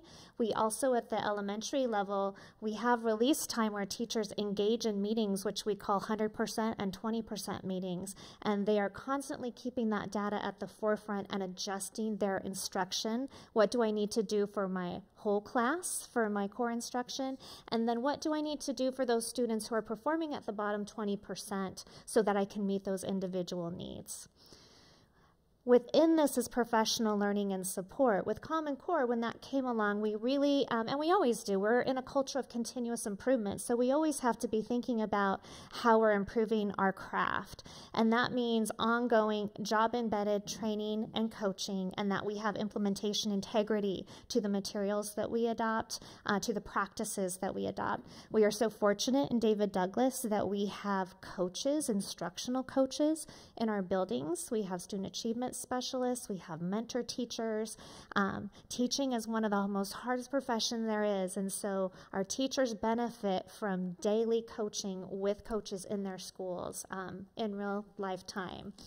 So layered onto this is our core instruction, and this is really important. When we talk about core instruction, this is what we do for all students, and it means what are our instructional practices that we're adopting? What does that look like? Our instructional strategies, what curriculum are we using? And you guys are very involved in that too when we adopt curriculum. What's the environment that we're creating for our learners? And also then the needs of the learner. We talk about screening and early warning systems. So we have data that we're given in English language arts. We have different assessments. You may hear DIBELS, you may hear reading inventory, that we give three times a year. We give a fall baseline, we look at growth in the winter, and then we look again in the spring. And that is where we're constantly looking how our students are performing, and we are making decisions accordingly. We're looking at that data, we're determining maybe what students would benefit from interventions, and then we look at matching that intervention to their need. You may also, this is where, if you've heard of the dyslexia legislation that's been big in the news, this is where that lives, because when we're doing our screenings, we're looking at the dyslexia piece as well. And as I mentioned, we have interventions in place for students. We have quite a menu at the elementary level, and at middle school and high school, we have Read 180. And again, that's what students get in addition to their core instruction. So students that are struggling in English language arts, they need more. So we give them the core so they're not falling behind, and then we give them more in intervention. And we try and match that intervention to their need based on their data. We monitor their progress every 5 to 6 weeks. And then we come back because maybe we need to make more adjustments. And then ultimately, this may lead to a special education eligibility, but that's not where we start. In a response to instruction system, students get what they need every day, regardless of their eligibility. So we have a plethora of data before we even get to that point. So wanting here to see that, you can see that our system around English language arts is very intentional, it's very focused. We work all the time to have conversations about our integrity to this system. There is a lot of data and research behind this that shows it does work when implemented correctly.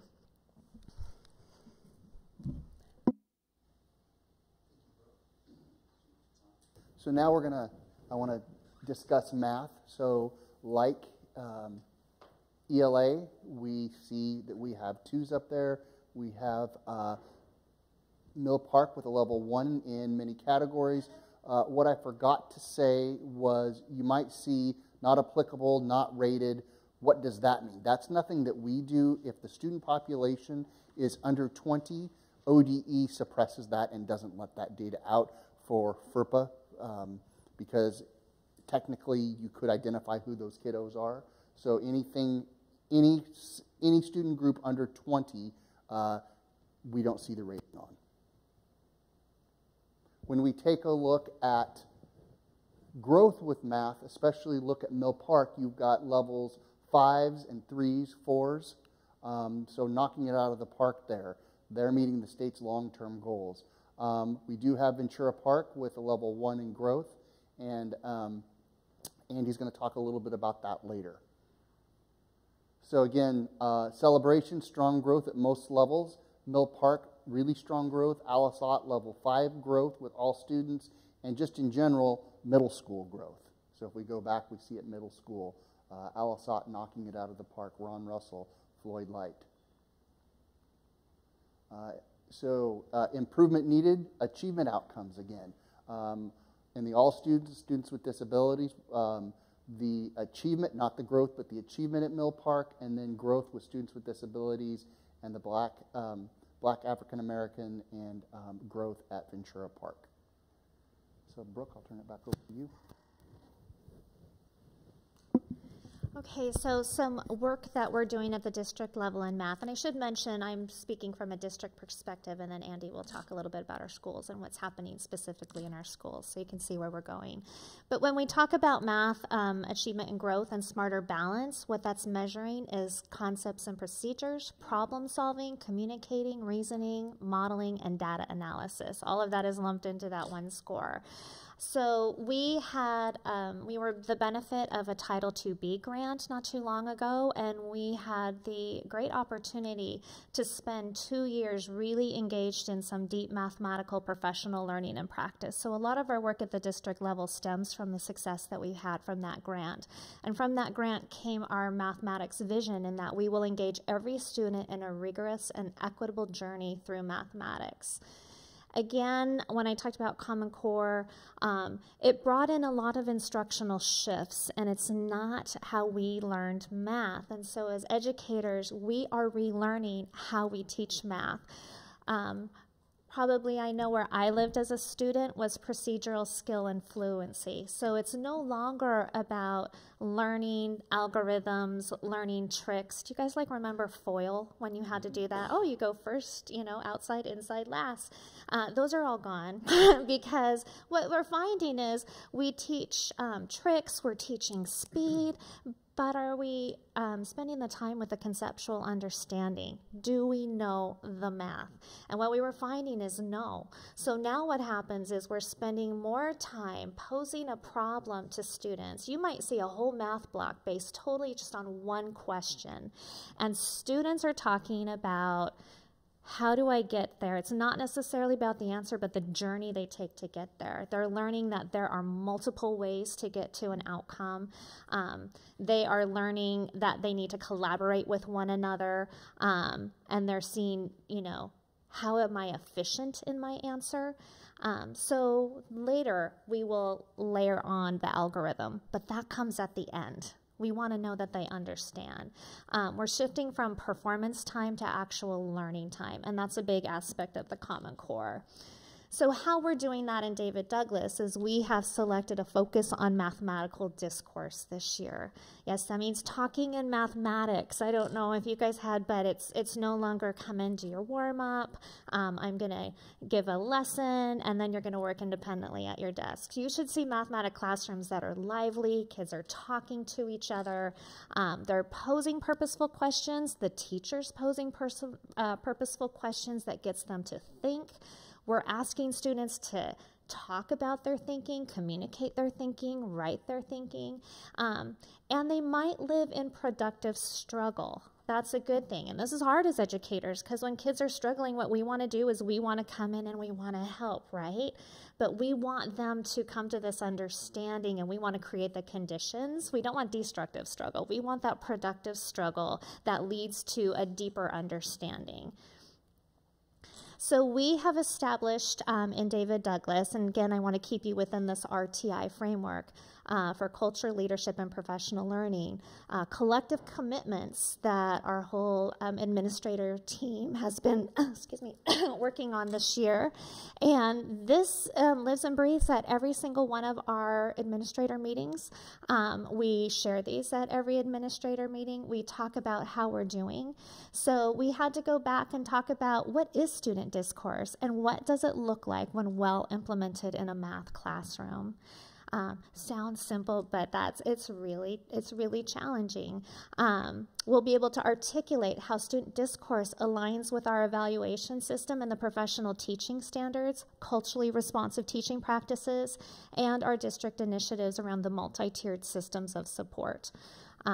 We will provide timely and productive feedback around student discourse. And most importantly, students will know why teachers are using this strategy and how it helps them learn.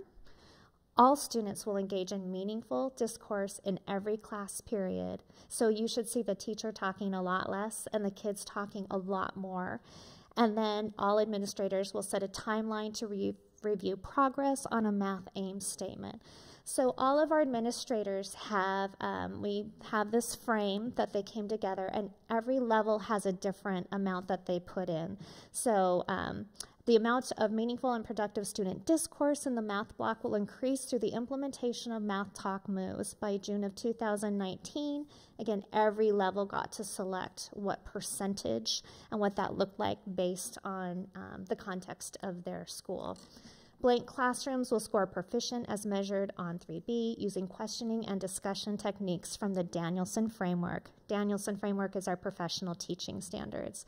What that might look like for students is these Math Talk moves. If you go into our math classrooms, hopefully you see that poster and you see students revoicing. So what I hear you saying is, I'd like to add on to your thought.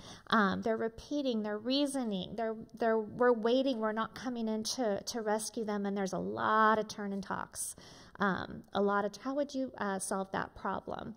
And what our administrator team is doing that I think is really exciting is we're doing instructional rounds. And because this is a district focus, right now we are in K-12 groups. So you have elementary, middle, high school district office teams.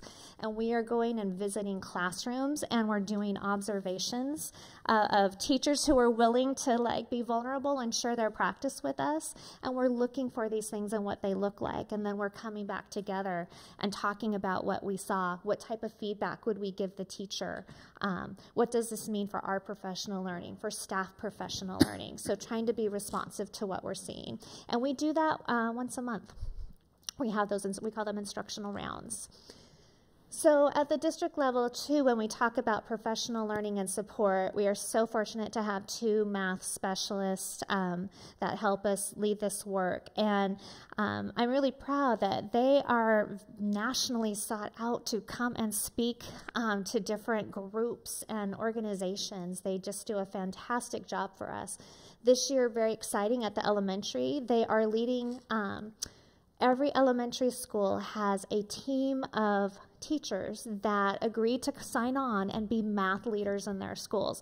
We call them our math residents, kind of borrowing from the medical model. So they're coming together and they agree to be lead learners in mathematics. So they're going first with everything, but then they're taking back to their school and they're leading the professional learning within their building. So it can be job embedded. They can lead within the context of their school. Our schools are at different places in their understanding of these concepts. Some have taken coursework together as a staff, so they can differentiate based on their needs. But at a minimum, it's a student achievement specialist, which is a coach. It's a primary teacher, K-2 teacher, and a 3-5 teacher. And then we have a lot of district people as well. New this year and starting December 6th, in response to the special education outcome data, is we're pulling together a K-12 math special education task force. And that's to really, what we know is the data doesn't tell the whole story. When you see all those numbers on that page, it doesn't tell the whole story. But what it does do is it allows us to ask better questions. So we're pulling some representatives of special education, and we're going to start asking those deeper questions. We're going to engage in professional learning. Again, that reflects current research and practice around students with disabilities. What does that mean in relation to our current system of how we do things? We're going to look at our special education practices in math and how we align with core instruction. and with our IEP goals and objectives, our IEPs being the individualized education plan that they all have. And then we're going to develop a structure for matching student need with appropriate math interventions. So that's work that we're starting, and again, wanting to just be very intentional around our systems. Thanks, Brooke. Okay, we can shift our thinking a little bit right now from language arts and math to attendance. So as Derek mentioned earlier to all of you, attendance now is even more of a factor in our schools. And as you look up at that slide, there's a few things. This is about regular attenders. So it displays the percentage of students attending for more than 90% of their enrolled school days.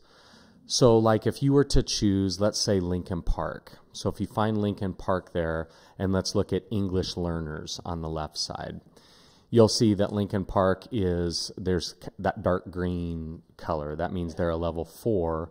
Well, what does that mean with English learners and attendance at Lincoln Park? Well, that means looking at the key, their English learners, 86 to 92% of them fall into what's called a regular attender. So they attend more than 90% of school. Now, one thing I think it's interesting for all of us to think about is to be 90% or greater, you can miss 16 days of school. To me, that seems like a lot. So when you think about that and you think about achievement, attendance is a very underrated factor for schools, because we know that kids can't learn if they're not there. Some kids are savvy at the high school level and they can obtain credits, but for our younger students, they can't learn unless they're at school. So take a look at this next slide. This is an attendance summary that our administrators receive, and I know that I can say I'm very proud of the work our administrators do. They pour into their school around attendance. It's extremely hard work. They're trying to create the schools that we talk about when Brooke talked about culture, where students want to attend. We have a district protocol that we use around attendance as well. But what you're seeing is an example of our administrators receive at the end of each month, and it shows attendance progress. There's some folks from Derek's team that put this together for us. And then this data is discussed at a monthly meeting that I will have or typically have with principals, and we'll go over questions like, how's your attendance team functioning? Because every school has an attendance team. So how's that team functioning? What kind of rewards are you giving out for kids? Let's look at your data. Talk to us about this gain that you had. In other words, you had a drop in chronic attendance rates. How did you do that? What happened this month? Those types of questions. Another thing that was really kind of neat that we started last month is we invited some of our administrators over to Earl Boyles. Earl Boyles has some pretty strong and typically over the years have had strong attendance rates. And so we invited some of our administrators over to watch their team in action. And we had a fair number of our schools that took advantage of that and watched Erica and Chris McCone, Erica's counselor, and some other folks lead their attendance team. And it was great just to have our administrators and other members of their attendance team learning from each other in our district, because we really believe in all of this is that the change is in the room. We don't have to go out and hire someone that's going to tell us how to attendance. We know how to do it. It's just learning from each other to do it even better. As Ken said, we're trying to be the best at getting better.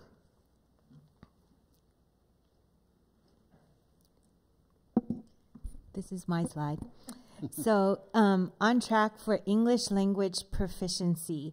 As Derek said earlier, this is a new indicator. It hasn't been on the at-a-glance or the report cards in the past. So this is new based on the ESSA implementation. It replaces, for some of you who have been around, the AMAO targets, which stands for Annual Measurable Achievement Objectives. So this rating right here is actually based on a different test. It's not Smarter Balance. It's based off of the ALPA 21 test that is used in 14 different states. and all of our active K-12 English language learners, so from kindergarten when they walk in the door, these students are taking the test during the window. It usually happens around January through March. And each of our English language learners are expected to take a computer-based test in 4 different domains. And they're tested on their reading, writing, listening, and speaking skills in English. What you see here is data from kids who have taken the tests over the course of 2 years, and that is how the state has determined whether or not they have met growth targets. Okay. So as I end my part, part of the ESSA accountability piece is graduation, and we've already talked about this in previous board meetings. This is, like I said, I just want to reiterate, this is old data. This is not from the kiddos that graduated in the summer of 2018. So, talk a little bit briefly about state accountability. So, we've gone through what SBAC is, what Smarter Balance is, what we're doing, all the different measures. So what happens if a school meets certain criteria? So, so we have a school and district can be a comprehensive or targeted. And what that means is a comprehensive, a school that's identified as comprehensive in the all student category. I wish I had I don't think this thing actually points. Oh, there we go. All students, if you have if you have 3 level 1s in any of these categories, you're comprehensive. Or if you're high school and you have graduation that's less than 67%. A targeted school is if you have these other student groups, not the all student, but these student groups, and you have 3 or more level 1s. This is Mill Park's data. They are targeted with students with disabilities and Black African American students for 1s in ELA achievement, math achievement, and ELA growth. So that's what it looks like. And so what I'm trying, so in talking with the state and gathering some data from them, you have 21 districts that have 3 or more combined comprehensive or targeted. You have kind of a second tier of support, which are 55 districts with 2 or fewer combined, and then 100 districts with general support. What we're still working with ODE and asking them is, what does that mean? What specifically, when you say tier 1 support, tier 2 supports, or general supports, what does that mean? And Brooke can maybe talk just briefly about that. Yeah, so that's the next slide that we're going to go into, but basically some of the supports that they're talking about, if you want to flip maybe ahead to one slide, so a little bit about what it is. You know, what ODE is coming at it is from a really different lens than how we came at it with No Child Left Behind. They are wanting it to be more of a collaboration between schools and districts, saying that our systems are perfectly designed to get the outcomes we're getting. So if we have schools that are underachieving, it's an indication of something not working within our district system. So again, we need to ask those deeper questions, and we need to find, we have the structure, but we need to find where it might be breaking down and what's happening. So what they consider that a support in terms of strengthening our district systems to support continuous improvement, engaging in a comprehensive needs assessment process, which I'll show you in a moment, to identify where we need to focus, and then matching supports to the need. In the past, in contrast, what it is not, under No Child Left Behind, it was schools working in isolation. So you may have a school identified for low achievement, and then they said, oh, we're going to give you money. And then the schools would get money, and for maybe a couple years, and they would try all these different things, and then the money would go away. And we had no sustainability. And so they went away with that system because it did not show that it worked and we weren't making the improvement. So it's not schools working in isolation. It's not improvement based only on test scores. Again, they're asking us to dig deeper and find the story behind the data. And there's many ways to do that. And then it's also not coming up with a series of solutions that we will deem solutionitis. So like, okay, we know we have math concerns in the district that we need to focus on. So, oh, we can do this and we can do this and we can do this and we just start layering onto our system rather than really finding out where is it breaking and then what is the need. So they're asking us to go slow, to go fast later on. We're starting with a comprehensive district needs assessment that is part of our continuous improvement plan that we have to Oregon Department of Ed by June 30th of this year. And we're working on a process for that, what that might look like. And then the schools will be going through that very same process as well.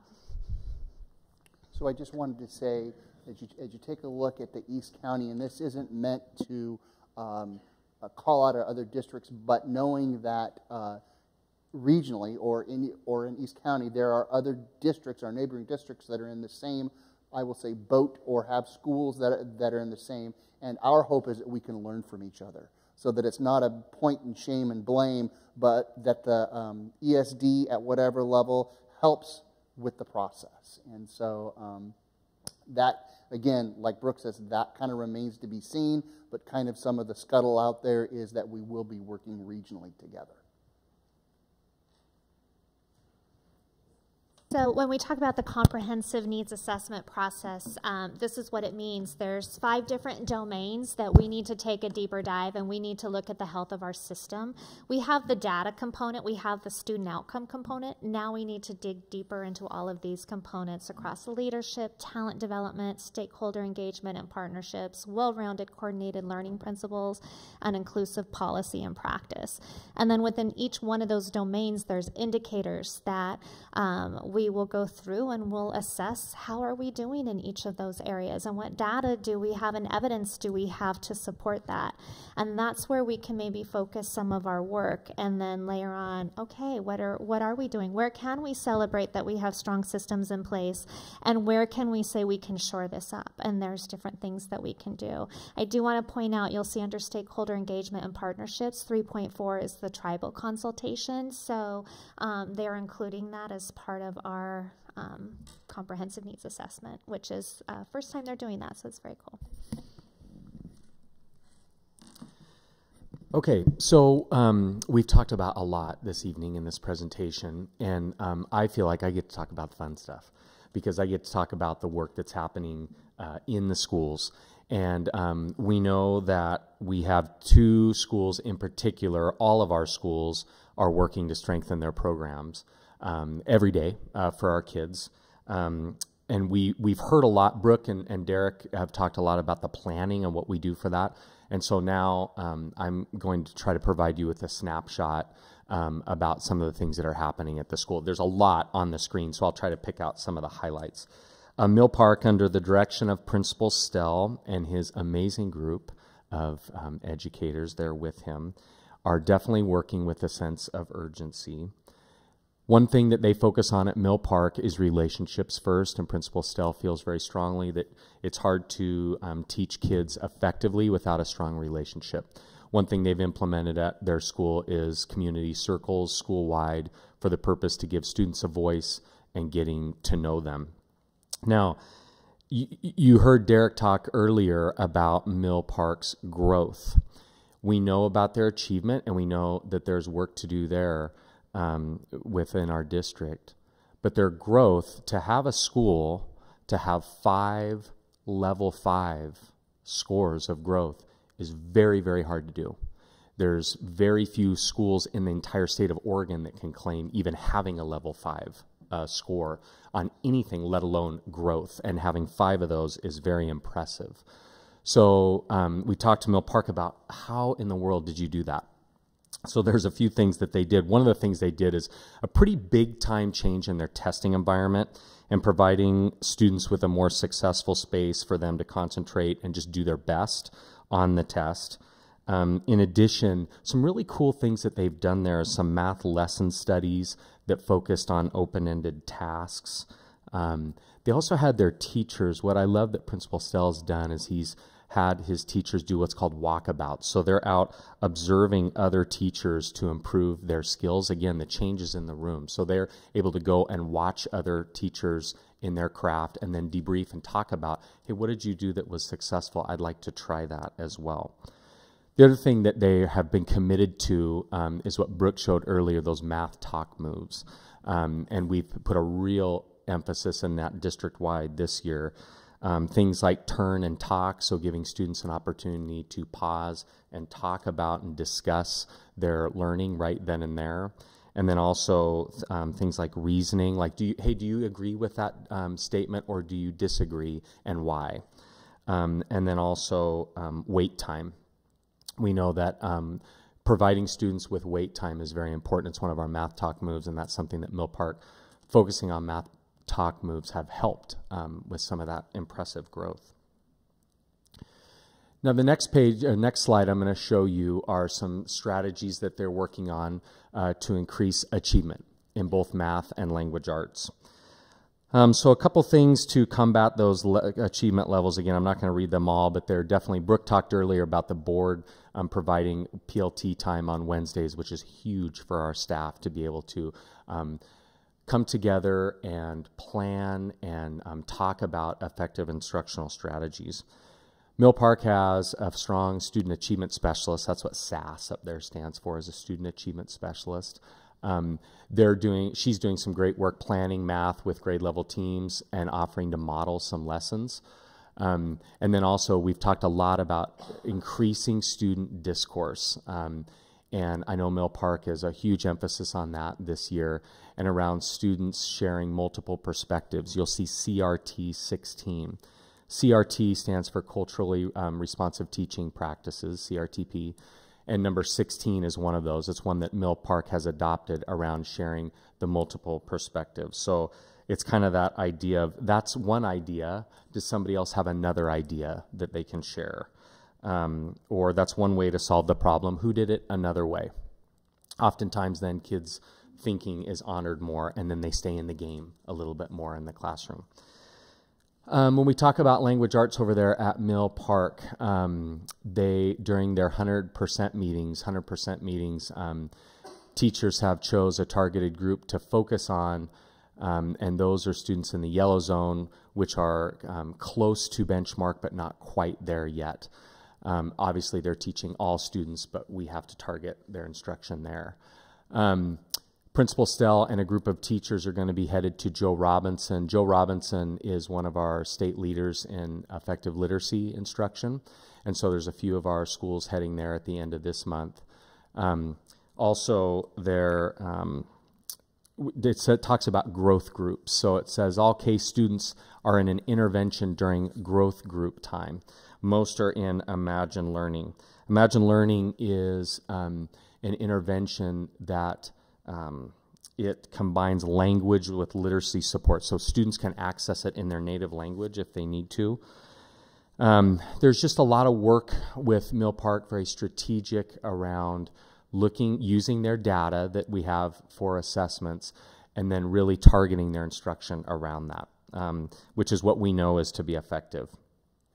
One last thing that they're doing in their K2 classes in that bottom bullet there is called Core Enhancements. And Core Enhancements is pretty explicit phonics instruction, and we're finding that it's high engaging for kids, and it's what students need.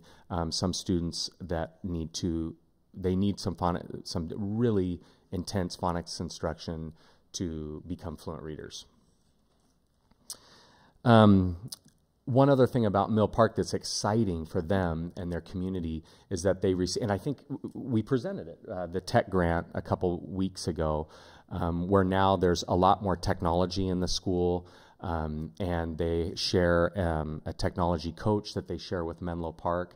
And that's going to help the students there that were not as comfortable with tech, because as Derek showed at the very beginning of this presentation, you have to be tech savvy to be successful on Smarter Balanced. And it's kind of unfair, fair, whatever you want to call it, but it's hard for students that don't have a lot of computer experience to come on and be successful there. And so that's kind of a benefit of the tech grant that Mill Park received, which is great. Next slide I'm going to show you is around Ventura Park, because you saw Ventura Park and math growth. The numbers were low there.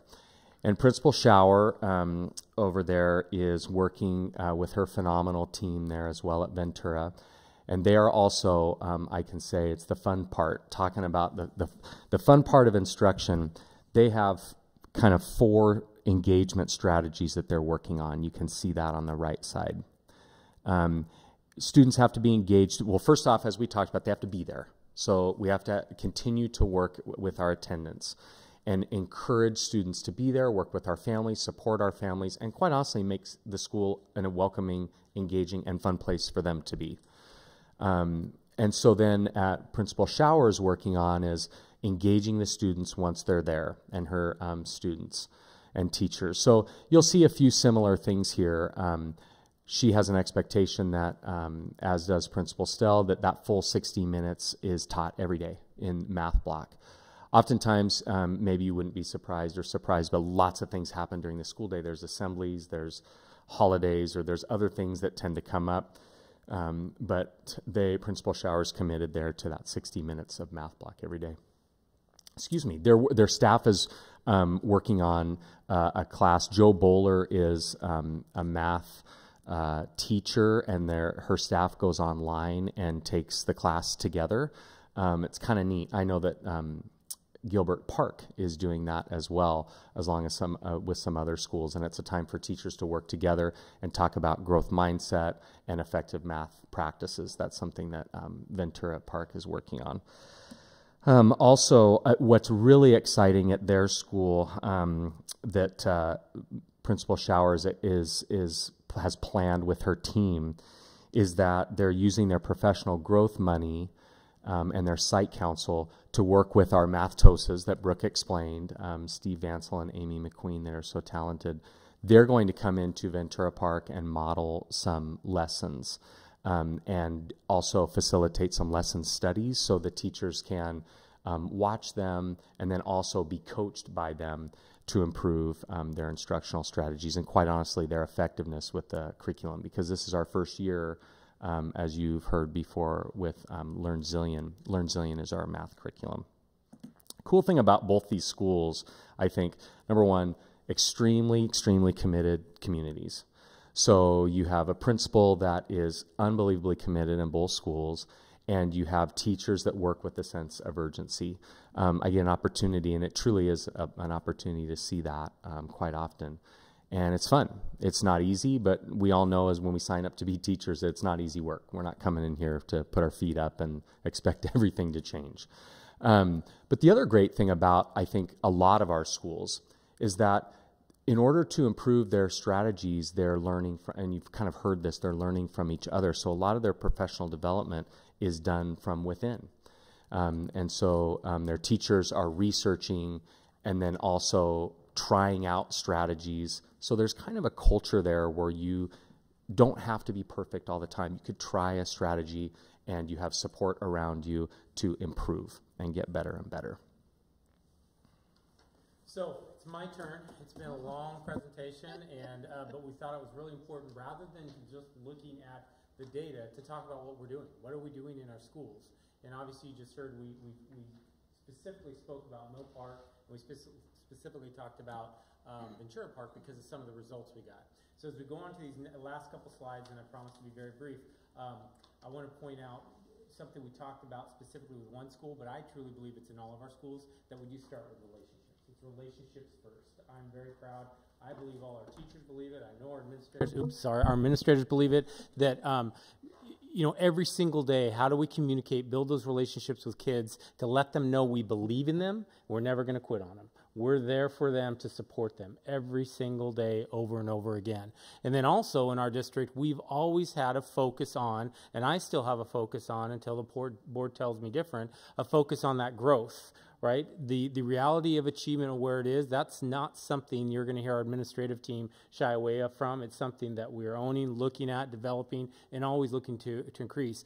But I am much more excited about wherever we get students, wherever we get them, we bring them in. We bring them in, we love them, we care for them, we support them, we educate them, and I'd much rather talk about a kid that comes to us with this level and we get to this level versus when a kid comes here and gets here, that's great. That's still great. Don't get me wrong. But this growth is amazing. And that's where I started this presentation, where we've started, where we have kind of this mixed message. We have achievement and we have growth. We have celebrations, things we can really focus on and say our teachers are doing amazing work and they give themselves to their kids because we have amazing kids that have that unlimited capacity and unlimited potential. But then there's also areas, how do we continue to prove that? Because every single one of our kids has just as much potential as any other student in this state, city, county, nation. So with that said, just transition a little bit here, and let's see if so number one, last few celebrations, just recognitions,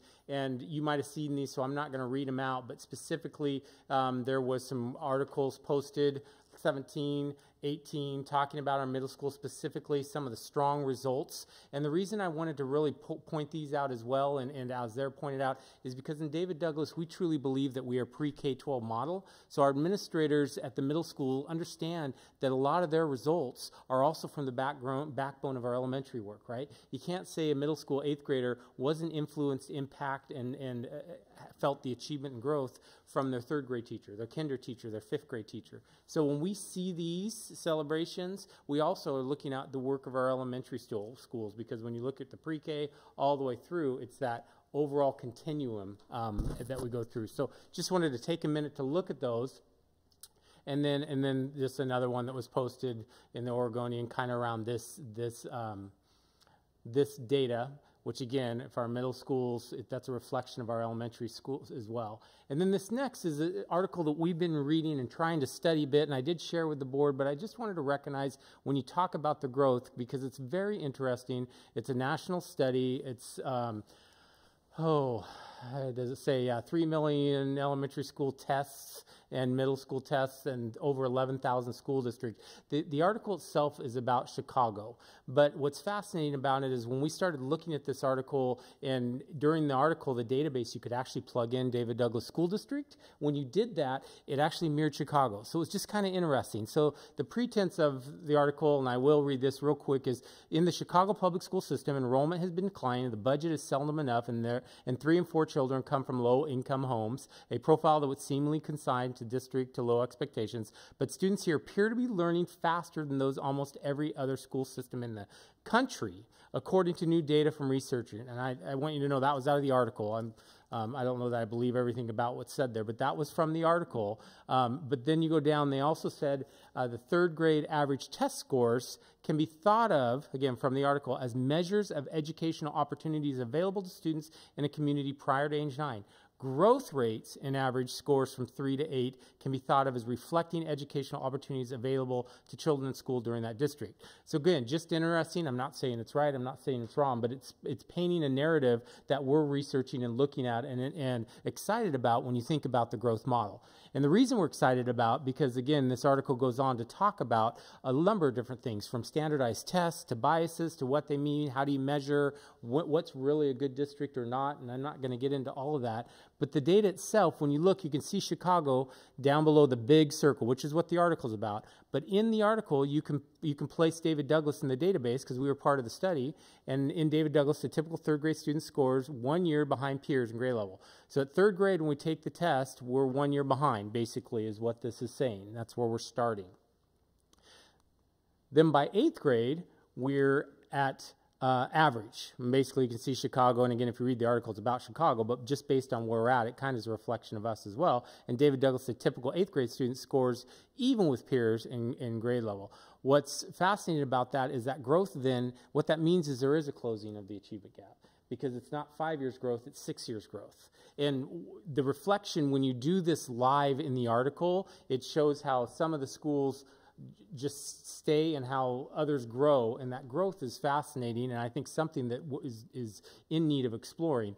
But then the real kicker of this is when you go back, okay, we showed how the growth, but then if you look nationwide, and again, the article is about Chicago, so this is kind of stealing here a little bit, but the top, in David Douglas, the typical student's test score grow by 6 grade levels in 5 years. So you can see across the nation in this national study, it's not every school district, where we're at in growth and how that compares. I think that's something excited about, and I think that's a reflection of a lot of the hard work of our teachers and what they do every day in classrooms, along with our building leaderships. And then down below, but students here appear, this is actually about Chicago. So this is from the article about Chicago. Again, if you kind of talk about how we're relating here, but students here appear to be learning faster than those in almost every other school system in the country, according to the new data from researchers at Stanford. So just interesting, and again, when we do have a focus on growth and we are celebrating growth, it's something that I'm very interested in looking at and exploring more, while we're also doing the work to make sure that we are providing first class, first quality instruction for all kids. What also isn't addressed in this data or in this presentation is kind of our overall what we've been looking at. And that top part is increasing mathematical discourse, Brooke talked about, and that comes from our admin team. Our admin team specifically has talked about over the last three years, highly effective instruction. Really where everything starts is that highly effective instruction. We know for highly effective instruction to happen, there have to be safe classrooms. We know that we have to have the relationship. So please don't get me wrong. All that baseline has to be there first. But once that's there, then it's about that instruction and how we're helping teachers and learning together and professional practice, all these different things that we've been talking about. And this year our focus and what we're looking at is math discourse, because when we looked at graduation rates, we knew at the 9th grade level, one of the biggest barriers was math achievement and what's happening with our math students in 9th grade. So we've landed on that as a team, again, system pre-K through. So really excited about that work. The next piece is that cultural responsive teaching practice, which we've been implementing the last 2 years to make sure that all of our students, every student, each student has an identity in our classrooms. Right? Because that's one thing that we haven't discussed in this. We have discussed because we have an equity committee and some of the other work we're doing. But in this presentation, we haven't discussed that through all of this instruction, we have to have an equity lens. We have to be talking about the reality that we have disproportionate data. And in our district, specifically, when we think about equity work, what we've been talking about is until we can say that we cannot predict the outcome of students by zip code, by color of skin, by belief systems, by age, by gender, whatever it may be, then we aren't there yet. And we aren't there yet. So that is something that we're continuing to work on, that culture responsive piece, to ensure that every single kid has an identity in the classroom, knows they belong in the classroom, knows that it's their school, it's their classroom. And that's a real passion of our district, and again, everyone that works within those classrooms. Then going down as administrative team, really there's a word missing there, culture of learning. So that culture is there, but really it's a culture of learning. We're working as an admin team and with staff to really kind of these 4 key points that come from an author that we've been working with, studying, we've had an opportunity to hear him speak, but making sure that we're a champion for every single student every day, making sure that we're expecting excellence of all kids and pushing for that, making sure that we're carrying the banner for kids in our school and our district, and then finally being a merchant of hope and truly believing in our kids, believing in our teachers, believing in our community, because we have so much to offer. And you've heard me say this, we've talked about it a little bit with standardized tests in general, with graduation rates, with all of this. We can't get lost in some of the bureaucracy and the reality of kids. Every single day, those kids that are sitting in front of those teachers and what they're doing in their experience, because so much of it is about that. Because our goal is not to get kids out. Our goal is not just to say, good luck, you're done, congratulations. Our goal is to prepare them for opportunities in the next level, right? So year 13, whatever that year is, it's what opportunity do you want, young adult, kid, and how have we helped you get there? So that's really what our passion is and what we're trying to do. And basically that mission of hope, if we're going through a process where it's all just about stress and they're graduating and they're stressed out, they're not healthy, they haven't had exposure to arts and music and physical wellness and well-being, and worst case, they're type 2 diabetics and they don't have hope and they don't see a future, versus someone that's graduating that knows, hey, I have hope, I have future, and I know where I'm going, and part of that solution is David Douglas, and that's an education system I want to be a part of, and I believe our administrators, our teachers, our community wants as well. And then the final thing, again, we're excited about, and I talked about this a little bit earlier, is to make sure, and this is part of the engagement work, this is part of the equity work, this is part of the achievement work, it's part of everything, is making sure that our community and students do have a voice, and we're listening to that voice. And these are just surveys. They are surveys, but they're just surveys, but that's one step that we're looking at as we go through this process that we're excited about. And again, the real change this year is the addition of surveying our students and giving them a voice. So I'm really interested and excited about that. And then Your Voice is kind of that listening campaign that we're rolling out, and we're starting with the first one next week. So with all that said, that's a lot. There weren't a lot of questions during. I'm sure there's questions following. So we're going to have, I guess, that next phase to talk about questions. Okay, are you, after your eyes have glazed over? One question, it's just a clarification, Derek, because one of the things you said struck me. I want to make sure that I've been understanding this right all along. If I'm the kiddo and I scored 1,800 and I'm in a particular group, all right, my growth when I score, let's just say I scored 2,400, right? It's awesome. My growth is compared to my group, not to the growth. Correct. Right? Okay, that's what I want to make sure. Okay, perfect. Then I've been following along. Right, so your growth is compared to other students that got an 1,800. Other 1,800 that are in my group. Yes. Yes. Yes. Okay. Yep. Just want to make sure. Yep. Okay. So comments. When Smarter Balance first came in, right? Everybody was like, "Oh, these tests are crazy," right? Brooke, you and I talked for a while. I love them, right? I mean, they're fantastic. But I think what we might be seeing, and I really enjoyed that New York Times article, and it was fun to follow us and have the article kind of be about us. Again, layman, right? I'm not an educator, but what I see is that because we spend so much time teaching our children or giving them the skills to learn how to learn, they can learn faster at the next levels. That is what's happening. They don't have to spend as much time trying to pick up things because it becomes more natural. So I very much appreciate all that work. Next one. I've been waiting for math, right, in elementary.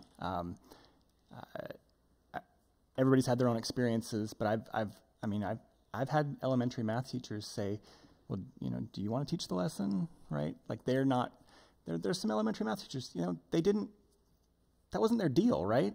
That wasn't their plan. But ever since I heard about what we were going to be doing, in fact, I got it first from Kate, right, one time I was visiting at the school, and been super psyched. I am looking forward to meeting, I just wrote myself a note. I want to meet 3 schools' math resident teams. So somebody's getting a phone call. Yeah. I just want to meet them. I want to hear what's going on. They have a day where they're going to be all together. If you want to meet all of them, I'll send that to you. Yes, please send me that. Oh, okay. Heck yes. One thing that was mentioned for board members, especially new, if you haven't ever gone to a PLT, professional learning time, for the reason why we have late starts on Wednesdays, just go. Contact a building administrator and say, which team would mind me listening? They're amazing, the work that they do. Very worthwhile. And then just something to touch on, something Ken talked about. All this work that's done, right? We're elementary school. I've said it before, we're elementary schools that prepare kids for middle schools. And then we're middle schools that prepare kids for high schools. And those teams work in conjunction to prepare kids for that 13th year and the rest of their lives. And I'm so pleased with all of the work that your teams are doing. And I say, kind of like what Ken said, we don't know what they're going to do. In fact, my answer, when I talk with the kids at the high school, what's your expectation? Well, what do you think my expectation is? Oh, well, you think we should go to college. We think, and they give me what they think it is. It's like, you didn't hit it at all, right? My expectation for you is that you leave David Douglas a willing and fruitful and beneficial member of the community, that you go off to have great, loving relationships, and that you enjoy life. And whatever path that takes for you, then there's going to be different choices, right? For some kids, that is college, and that's fantastic. For some, it's trade. For other, I mean, there's all kinds, right? But I really very much appreciate the work that's done getting those kids there. We didn't talk too much about the fact that we don't require it, or we don't expect it for everybody to happen in 4 years, right? We didn't get into some of that. Great work that's being done. So that's all the fun, right? Now the next, yeah, we got work to do, right? I mean, I appreciate the honesty. I appreciate the upfrontness. I already knew, right? It's not like it's a secret. But I appreciate that. I appreciate the attitude that's taken by this team, right? Not just the administrators, but the educators, both licensed and classified, that, yeah, we can celebrate all kinds of things, but we have work to do. I appreciate the work that's done identifying the opportunities, and I'm looking forward to seeing growth like what I'm seeing. Just again, I want to thank you for the work, and certainly thank you for the presentation. And then, yes, we're going to be seeing some math. Yes, thank you. Appreciate it, Frida. Donna, do you have any questions?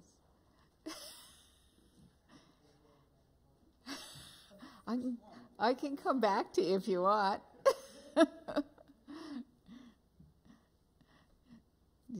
Come back, Christine.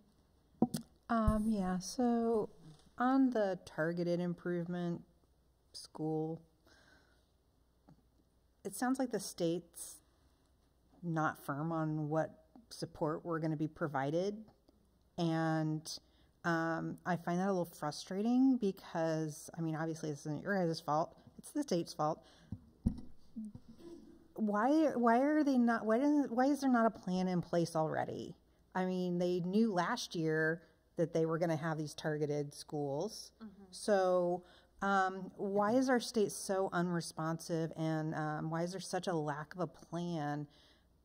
Clearly, we need help for one of our schools, and why don't they have something that they can say, oh, you're level 1, here you go, we're going to send a specialist in, or we're going to provide your district with this extra support for this, or I'm just really, I find that very frustrating. And like I said, that isn't our district's fault per se, but it is a failing of the state, a continual failing of the state to not fund our schools properly, and then to not think through and have a plan ready. I'm really annoyed by this. That this isn't new stuff. So I'm sure Brooke has a lot to say that she could say better than I can, but just two things. The little bit of hope, I'll give a little bit, is there is a webinar next week. So actually webinar next week, I don't think that answers your question, why don't we have that earlier? But I am very interested to attend that webinar to find out, because hopefully at that webinar we are going to learn more about what that means. And then I want to make sure you hear what we're saying as well, that frustration we feel, but I want to make sure, Andy said it multiple times, we're not waiting, right? I mean, we aren't just going to sit here and wait for ODE. The responsibility is ours, and the work that each of our schools are doing, our administrators are doing, our teachers are doing, our transportation, food service, all of it plays into moving forward. But we are definitely very interested. Okay, under the system, this is what it says, we're reporting. It would be nice to be able to say, based on that, this is what it means, and that's a little bit foggy. So I hear what you're saying, and Brooke, I didn't mean to jump in. I don't know if you had something else you wanted to say, but that's... No, and as I understand it, I think that was part of the confusion around the release of these scores initially, because they weren't ready, and they knew they were kind of flying the plane, building the plane as we're flying it. They knew they didn't have all of the systems yet in place for supports. So then they are asking us, it starts with the district. That's where we want you to start. So they deem the continuous improvement plan and taking that deeper dive and doing that comprehensive needs assessment as one of the supports that we offer, because it allows us to be more responsive. So they're supporting the district in terms of professional learning and how we go about that work. That's where they're starting. So, and I just mentioned it, but off mic, while nobody knows, that's the reason they weren't going to release the data, right? But then because of the election, they were like, well, what's being hid, right? That whole thing. That they knew they weren't ready, so that's why they weren't going to release it. they're working on it. Bryce, do you have any questions? Well, I don't really have a question, but maybe just a comment. Probably goes back to my philosophy on government's involvement. It seems that the state is long on regulations and, you know, what I call intrusion. And they're short on the solutions, kind of like, you know, where Christine was going. And so I guess whatever we can do to relay that through our professional folks who are here in the attend meetings, that's just my observation. All this mishmash, gobbledygook, you know, all these numbers. It's 9:30 at night, so no, I don't have any questions. But just when can we get back to simplicity? Amen. Andrea? Sure. First of all, thank you all so much for all of the hard work that you put into all of that information. It was really helpful. I don't have particular questions. I have a few comments in some of the data I noticed, and I think you had mentioned this, that they're missing data for Native American Pacific Islander, given that it's under 20 students. I would like to see it still, and so if there's a way, I know that we do still collect some to an extent. I think it's important information that's kind of missing right now in the conversation that provides additional context as to who exactly, you know, are our students and where they are also at. So I do think it would be helpful, in the future, is if, even though I know these are kind of what we report to for the report, that I think my understanding is that we do still have it somewhere. So being able to kind of put that on as an addendum or kind of an additional slide or something would be really helpful. And then a couple other things. And then there was a lot of really great stuff that I was really excited about in terms of attendance. But I don't think we started talking about it, and then it would have been helpful to know a little bit more in terms of what are the specifics that we're doing. We spent a lot of time on the curriculum and achievement, and that's great, but then it would have been helpful to learn a little bit more. I'm still eager to learn about that piece and that component, because I agree it's a really important piece, and particularly noticed some of our categories that we were talking about were, on the lower levels, and so would like to be able to see some of that great work too, because I know it exists. And then the last thing that I'll say is that I just lost my train of thought. Sorry. I agree to what you said earlier, that it would be great to have a separate work session on this. And so I don't know if we can check in about when that is. And I think moving forward, the structure, but I think that would be incredibly helpful, given that I think I probably have other questions that I would be able to articulate at another separate time, and I want to make sure that we are prioritizing this because it is really important to hear. So just as a plug for that as well. But overall, it was really, really great. Thank you so much. If we can get if I can get a copy of the actual presentation too, that would be helpful. Thanks. Donna, thought of something now? Well, there are two things.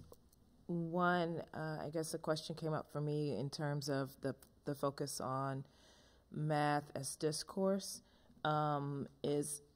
Is there thought, or has there been talk around how do cultural communication differences impact student success once you start talking about discourse, and if everything is based on that for the year? Because many times, historically, the language of discourse is based on majority culture, and then which by default then sometimes can disadvantage other communities.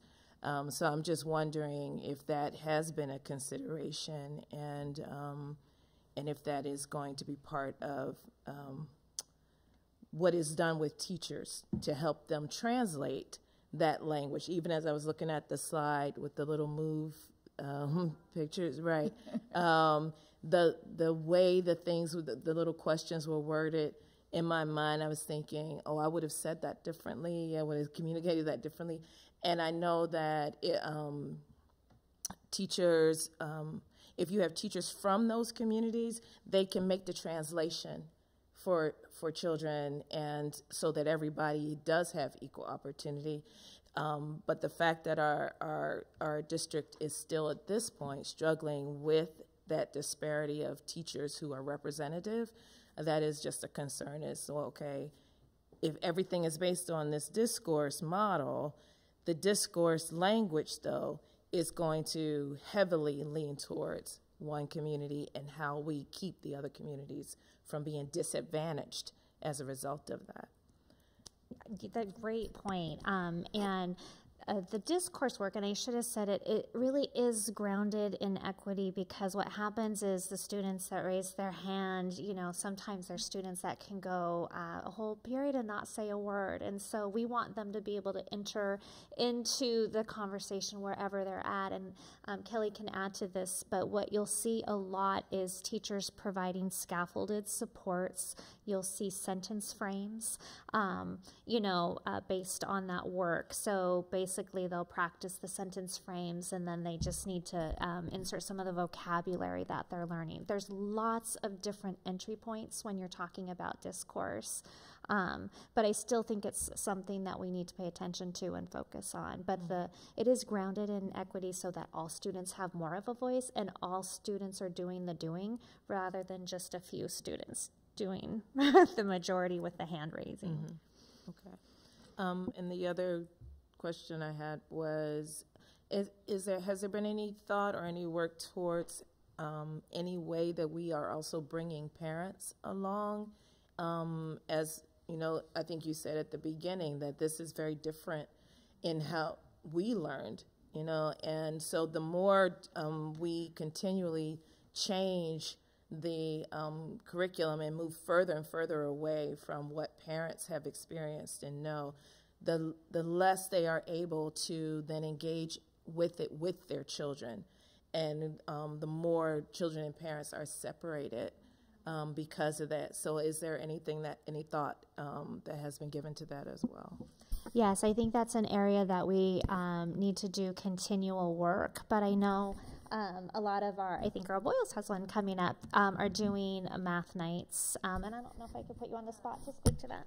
So our parents, actually, we had that conversation of our Parents United group, and it was the same thing, because it's like, that's not how I learn math, and creates a conflict, right? So that we had that conversation with our families, and then in collaboration with our families, we're planning our family fun night to talk about the strategies actually that we are going to be using in the classroom. We talk about the curriculum. Lindsay, our student achievement specialist, and our math coach has played a big part in that. And our families are right there planning that. Like, what do we want the conversations to be? Because you're exactly right. We need to be learning this together to move all of us forward. And I also wanted to address that question you asked about how are we being culturally responsive to the differences in communities within our classrooms. And I think you're right, because I think we just present it in one particular way. I think that's part of that culturally responsive teaching practices that we're seeing, like especially the one that Ken mentioned about different perspectives. Like the teachers should be taking that, you know, that students, they're watching their lead and saying, okay, well, what do you think? You know, asking for their voice, and then providing that time, right, for the child to be able to share and what they're comfortable and how they're comfortable sharing. So I think I love what you're thinking there. But anyways, you're invited. The math night is 14th for primary, and the 15th is for intermediate. It's our first family fun night, and it's collaboratively planned with our families.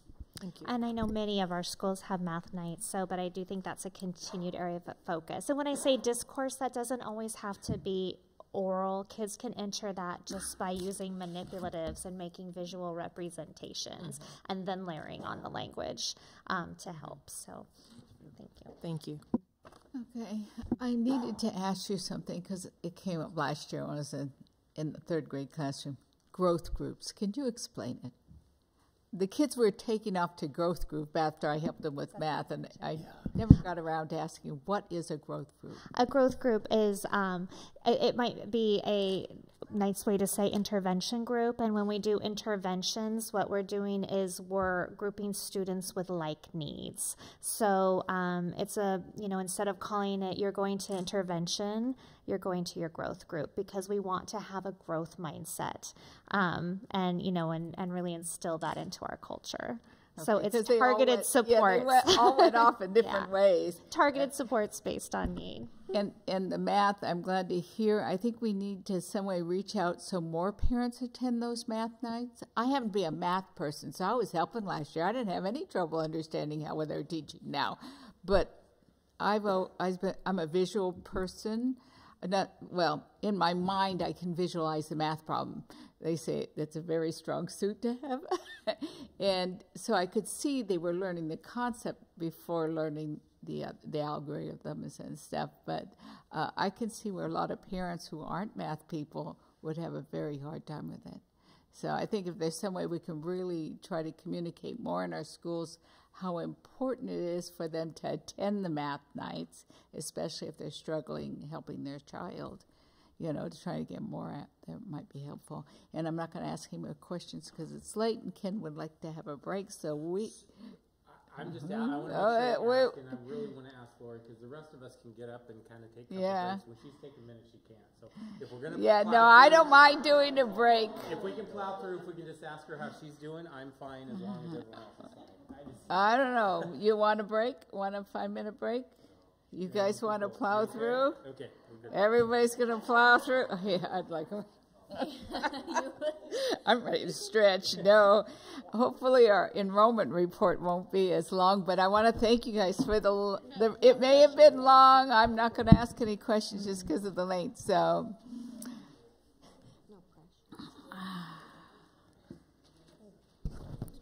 okay, all right. Are you ready? Yep. Let's go ahead. All right, no pressure to go fast or anything. All right, so board, in front of you is the October 1 enrollment report. It was a fairly thick packet, and this is what we report to the state. And I'm just going to, I will not go over every page, I promise, but I will point out a few things. So if you please go to page 1, which is really the third page in your packet. This is a document you have seen before. We showed this to you back in September at our early enrollment stages. And this is by school and grade level and program. The thing I want to point out is, unfortunately, our declining enrollment, which I know you are very well aware of already. But on page 1, you can see we are down, as of October 1, 211 students at elementary, 53 students at middle school, and at high school, 103 students, for a total of K-12, 367 students, which means we are down 3.6% in enrollment. So that's not the greatest news. If you go on to the next 2 pages, again, just for you to look at later, that is enrollment by ethnicity, race, and then by school. On page 4, you can see the trends since 2015. We have been declining in enrollment. And what we're looking at is starting at 0.7% in 2015, all the way now to our 3.5, 3.6%. So that almost doubled from just last year. Continuing along on page 5, that's a 3-year comparison by school, and this is fairly significant. Again, if you look at where we were at just 3 years ago, we are down 540 students. And if you think about that in terms of schools, that's almost an entire school. But of course, we know they don't come in nice packages, so it wasn't all at elementary or all at middle or all at high, but that's a significant number. And then our special ed numbers are down by 60 from 3 years ago, and then also our ESL population is down by 357 students from 3 years ago. The next 6 pages just show the bar graphs, the line graphs, enrollment by school. And then on page 12, starting there in the next few pages there, that just shows the elementary class sizes, which are fairly what I'll call low comparative to what we've had in previous years. And then if you go to page 15, this is the beginning of where you'll see the middle school and high school section averages for both core and electives. And I think just I'll end with that. That's just a really quick overview. But the bottom line is I wish I had better news in terms of enrollment, but we are going down, and it's beginning to be a trend. This will be now our 4th year in a row where we're going down. The great news is there is smaller class sizes, but we're almost down at 4% this year, and I think that given just our rents going up and our housing prices, what we know about all of that, I think we can predict that this will continue into next year. The question is how many years, but again, around this, there is also budget implications and staffing implications. So I hate to be doom and gloom because there is some good parts to it too, but as of now, we're down by almost 4%. And that concludes our enrollment October 1 report. Is there any questions from board members? Well, so, you know, Candy, I appreciate your candor in, you know, like it's a bad report because we're going down. Well. But I guess, and it's obvious to me why that's not good. Our enrollment's going down, but it's not going down because kids are not coming to school; they're just staying home. That's not the reason. Correct. People are just moving. That's correct, right? Yeah. But whenever when people move, we like to keep them here, right? And when there's outside factors, I think that's the part that's hard. When there's outside factors that are contributing to that, that's the part that is somewhat frustrating. So are they moving or being displaced? That's right. Yeah, well, either or. Anyway, our numbers are going down in our district, and so it just means that I think as a board, as administration, we have things to do to think about. And, you know, do we need the properties that we have? Do we need a new grade school? I mean, sure, we all know that some of our grade schools could be facelift for sure, but anyway, I guess I'm just saying that I hear this talk about, you know, it's not good, but hey, there's things in all of our lives that aren't good. You know, the stock market goes down, I don't feel too good. So, I mean, anyway. What I hear you saying, Bryce, is it's a reality that enrollments go up and down. And right now, to be quite honest, our enrollment's going down. But if you look over the long term, it's probably still trending up, which would be part of the conversation if we talked about real estate, we talked about property. That's a bigger workshop question. But I think our concern right now, and I absolutely understand what you're saying, it's a trend. So really we have to work with and understand that trend and do what's best for our kids. The concern that we have, and the reason you're hearing we're using words like doom and gloom, and Candy does such a good job just to, it's the facts, but the reality is what happens this biennial budget, our enrollment's going down, and the reality of PERS going up. That's a little bit of a perfect storm, unfortunately, for a hit on our revenues, and that's scary because now we're starting to talk about services for kids. Now we're starting to talk about our people. Now we're starting, and again, I don't want to go. No one's talked about anything that way, but that's the reality that worries us a little bit, is looking at those projections. And when you put PERS in it, you put enrollment in it, and then you put what are we going to get from the governor's office or the legislative office, excuse me, it's just, what does that impact? Well, that's why I started, why I said, you know, I appreciate what Candy's doing, and because I understand all those things. They're going to put more pressure on our district, but it's also just a fact of life, and something we have to do. I kind of disagree, because it is what is occurring is this area is gentrifying, and it's this people aren't moving because they want to move. They're being displaced. I'm working on this issue right now with Housing for EPAP. And what I saw with some of the data I got from the district is those that did not return, our non-returners, were more likely to be homeless, twice the percentage of the homeless population. They're more likely to be on free lunch. They're more likely to be ELL student, or English is not spoken at home, which turns into the low income, and that's what happened in North and Northeast Portland when they gentrified. It just pushed everyone out, and they ignored it.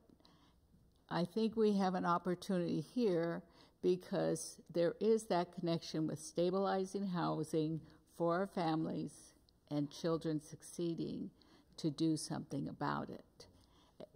And obviously, Frida, you're right on the forefront with, you know, all the other committees and the things that you're involved with, and I appreciate that. And so you bring a wealth of knowledge to this board in that area. I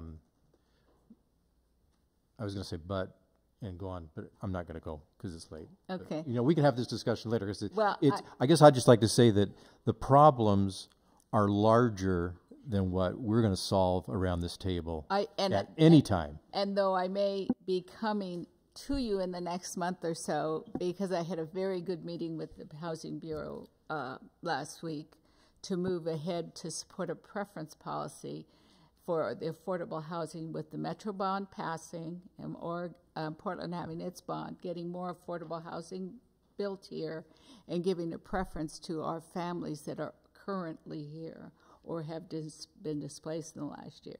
So you may be hearing back from me probably by December or January regarding supporting something, because I'm pushing for the city to do it, not to be done with each affordable housing builder.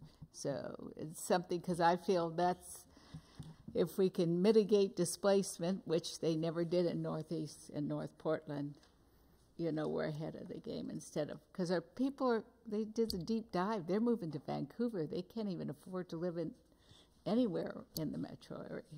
So. And then just, again, everything that Frida said, the double dip concern for us, so at least for me, right, when we talk about finances for the district, certainly lower enrollment is less dollars. I mean, that's how that works, right? But our displacement is displacing our poverty. Further less money for the district. I mean, if they're certainly housing and community and everything, that's the reason to do your work. But financially, having that double hit, because the families that can stay aren't the ones that are leaving, right? It's the ones, so we take the hit on the poverty dollars also. Well, you also take it on the ELL dollars. Oh, absolutely, yeah. I mean, again, it's like everything across the board, right? So. Yeah. And we've spent so much time, the district has, building our programs to work with those populations. And that's what's sad, is then now they're not here to take advantage of what we've done. So anyway, any other questions of Candy? Quick bond update. Yeah. So I can piggyback, but in your board packet, there's a memo from Pat and I. And really all it is an update. We had a board workshop, and going away from that board workshop in the memo, we went away with some of the work we're moving forward with. Obviously, at this point, there's no decisions, no actions. Really what we heard going through is we have and are contacting PSU to update our enrollment study. It's partly the conversation we just had, because the last one's a few years old, so kind of getting a new one to see if that is a change in the direction of the board around property and what we believe our needs are. We're looking at preparing RFPs for polling surveying and surveying service around public relations services, review the deferred maintenance list with Mr. Calloway and BBL Architects, and then prioritize all the items on that list, and then review any programmatic needs at locations. And within that, when we're reviewing with Mr. Calloway, ensuring that we're connecting with principals and the building itself, not just on program, but just what they see in the buildings. And then finally, as a follow-up in the near future, having Piper Jaffray update projections for levies, rates, scenarios, et cetera, and/or there was a conversation about bond council. I think probably we're thinking of a presentation from Piper Jaffray would probably be more informative, but we can do both and either and all. But the bottom line, we just want to keep it on the radar and let you know some of the work we're doing, and we'll continue to bring it. And also, of course, if the board has any questions or specific asks, we'll make sure that that information gets before you. Okay, any questions of Ken on it? Okay, the next thing is OSBA election. You had some information in your packet. We have to vote for a representative for position 17. I assume we're voting for 19 also, but there's only one person on it. And then whether to approve their legislative priorities and the change in their bylaws. Does anyone have a preference on I think you're asking for 17? Yeah. I have a preference for Michelle Vo, or Vu. I don't know how you say her. Vo. Yeah, it's Vo. Any other preference? You too? Okay. Okay, then I guess we'll do that one separately. Do I need to make a motion? Yeah, I think that's what we have to do for that. Okay. So he says not really, but okay, I'm going to. For OSBA Board of Directors position 17, I motion that we vote for Michelle Vo as our selection from our school board. Mm-hmm. Right. Second. Okay, it's moved in second. All those in favor? Aye. Aye. Okay, that's done. I guess I should ask, did everyone get a chance to review the legislative priorities and policies? And if so, does anyone have any objections to them? Mm-mm.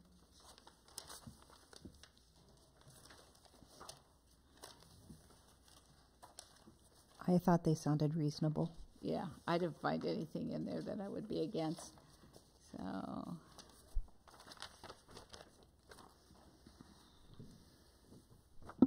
I just had a couple notes on them that I just wanted to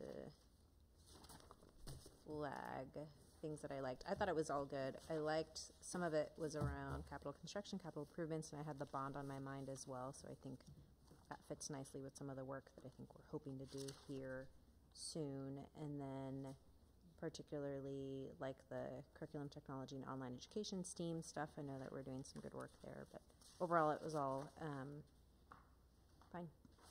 Okay. No one objects to it? Okay, I'm going to go on to the last one, then we just approve them both if that's the case.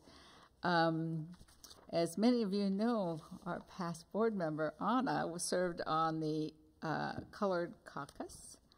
And they worked very hard to they've been working for 3 years. They've been they sat with the board, but not being a voting member of that board. And OSBA, they want to amend their bylaws to add one of them as a voting member. And I think it's about time.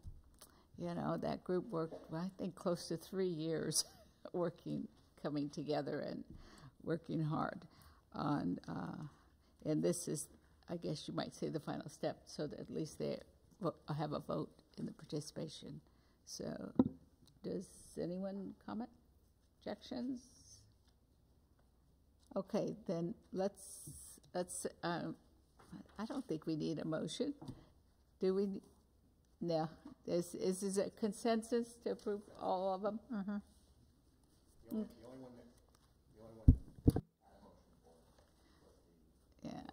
Yeah, okay.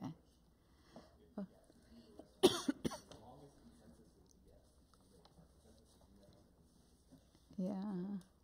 No So one. are you including this board of directors position 19 in this consensus, since there's only one person? Yeah, I don't know why we're voting for two positions. I thought we just sat in one area, but I haven't figured out their areas yet.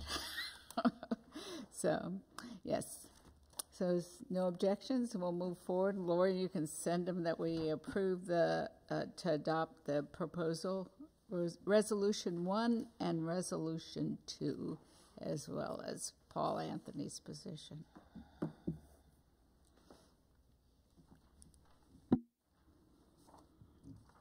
Okay, so that's it. Is there any other business? Is there one under here? I didn't even see that under there. Sorry. I missed that one. I didn't think we'd go this long. Okay, Pat. So what I brought forth was regarding our rental properties at Deerdorf. For those of you who are new to the board, we own about 16 acres that we affectionately call Deerdorf. It's on Deerdorf Road. And on those properties, there are two homes and several outbuildings, let's put it that way. Mm-hmm. Those have been rented since before I came here in 2011. Mm-hmm. And I gave you a little summary on what the rental income is yearly. We have known that at some point we need to replace the septic with sewer. And I just got a call yesterday saying we have another root intrusion. So I'm waiting to hear the severity of what's going on with that. When we last checked into it, it was about $25,000 per property to put the sewer in. They both need new roofs, and I've been notified one needs a chimney replacement. They're telling me it's the main heat source for the house, but I have the heat source is natural gas, so I have to figure out what's going on there. Yeah. So I need to double check on what's going on there. What we would propose at this time is to terminate the agreements with the new city ordinance. That would mean that we would have to pay $4,500 in order to terminate, and that's whether we just decided not to renew the rental agreement, we would have to pay that, or whether we decided to terminate at any time. We do have to give approximately a little over 90 days notice, but even with people up there, we've had transient issues, so we'd have to go. We do all the mowing up there anyhow, so there will be costs involved with taking care of the property, but I think being in the landlord business for us, and with our discussion and surplusing that property, we may want to move forward. So unless I hear otherwise, that's the plan, is to go forth and say we really are planning to terminate. Will we be demoing the buildings on this property, or are we just going to board them up and let them sit? No, I would like to demo them at a later date once the tenants have vacated. The guys are done at Yaz. I drive past it every day. So just send those guys out. I think because of the location, it might be important to demo them as soon as people are out of them, given the current homeless thing and people moving into them. Well, in our experience over at the Elks, where we had the small house, is we had pretty much had the police department out there weekly vacating that house. So, and whether we boarded it up, whether we did whatever we did, they managed to find a way in. So that would be the plan at this time. And I have not yet heard back from the city regarding the one tax lot that they're requesting a permanent easement on. So I'll be following up with them later. You just referred to the people that came. They want access to the Johnson Creek. They want to give them a permanent easement. Correct. They wanted temporary easement to do some studies and beginning work, and then they wanted us to grant them a permanent easement. And we counter-offered and said, please buy the tax lot because then you have permanent access. Yeah, so we have not yet heard anything back, but we have declared that surplus. They just they don't want to pay for it. They just want total access to it all the time. The bottom line, the quality of the buildings and the disrepair of the buildings to keep them at a rental level is going to take significant investment. And Christine, we have had, Pat and I, that's it, have had conversations that once we get past this phase, that we look at the demo and get it out of there, because it will turn into a different issue, and we don't want that. We've talked about even contacting the fire department as a possibility, a training or burn site. It could be, maybe not, but there's some different things that we're going to explore. Yeah. Okay. We don't, that's just an information item. That's just an information item. Okay, no other business? Board member reports? You want to start? I will send you an email. Then they might not read it. Donna, do you have anything? Okay. Welcome. Welcome again. Yeah. Christine. I'm mostly going to take a pass, but as you saw at the end of your agenda, the school musical is happening. So buy your tickets and go see that. It'll be really great, I'm sure. My daughter's playing multiple instruments, so in the pit. So in the pit, it should be really fun. Bryce. Yes, welcome, Donna. Be a privilege to serve with you. And my own personal proclamation. I know we've redone our ways of doing those things, but is to say thanks to all the veterans. We have Veterans Day this coming Monday, and thank you for all veterans. And on behalf of Bryce Anderson, a member of the school board, I proclaim Monday, February 11th, Veterans Day, celebrated by our district. Actually, it's the 11th is on Sunday. Well, okay, the holiday's on Monday, but the official day is the 11th, and it always is the 11th. Andrea? Nothing. Oh, well, I'll just share a couple things, but I'm going to share. No, I'm going to, well, because you were with me and she was with me, so since neither one of you are going to share it, Andre and I, we did go to Earl Boyles and Ron Russell for the day of tour. When you set up more, you should go. It was really kind of fun. It was High Five Friday at Ron Russell. We definitely needed, yeah. But it was kind of fun to go and see get into the classroom and watch a lesson at each of the schools. And then Donna and I attended the SMART was at Earl Boyles this week, explaining their program and everything, which was, I've heard about SMART, kind of know about it, but it was kind of nice to see in depth. And then you read with a child. It's cute kindergartners. They were great to read with. So, but that's it. And you'll be hearing more about housing as I keep working on this issue for the area. So anyway, there's nothing else. Meeting adjourned.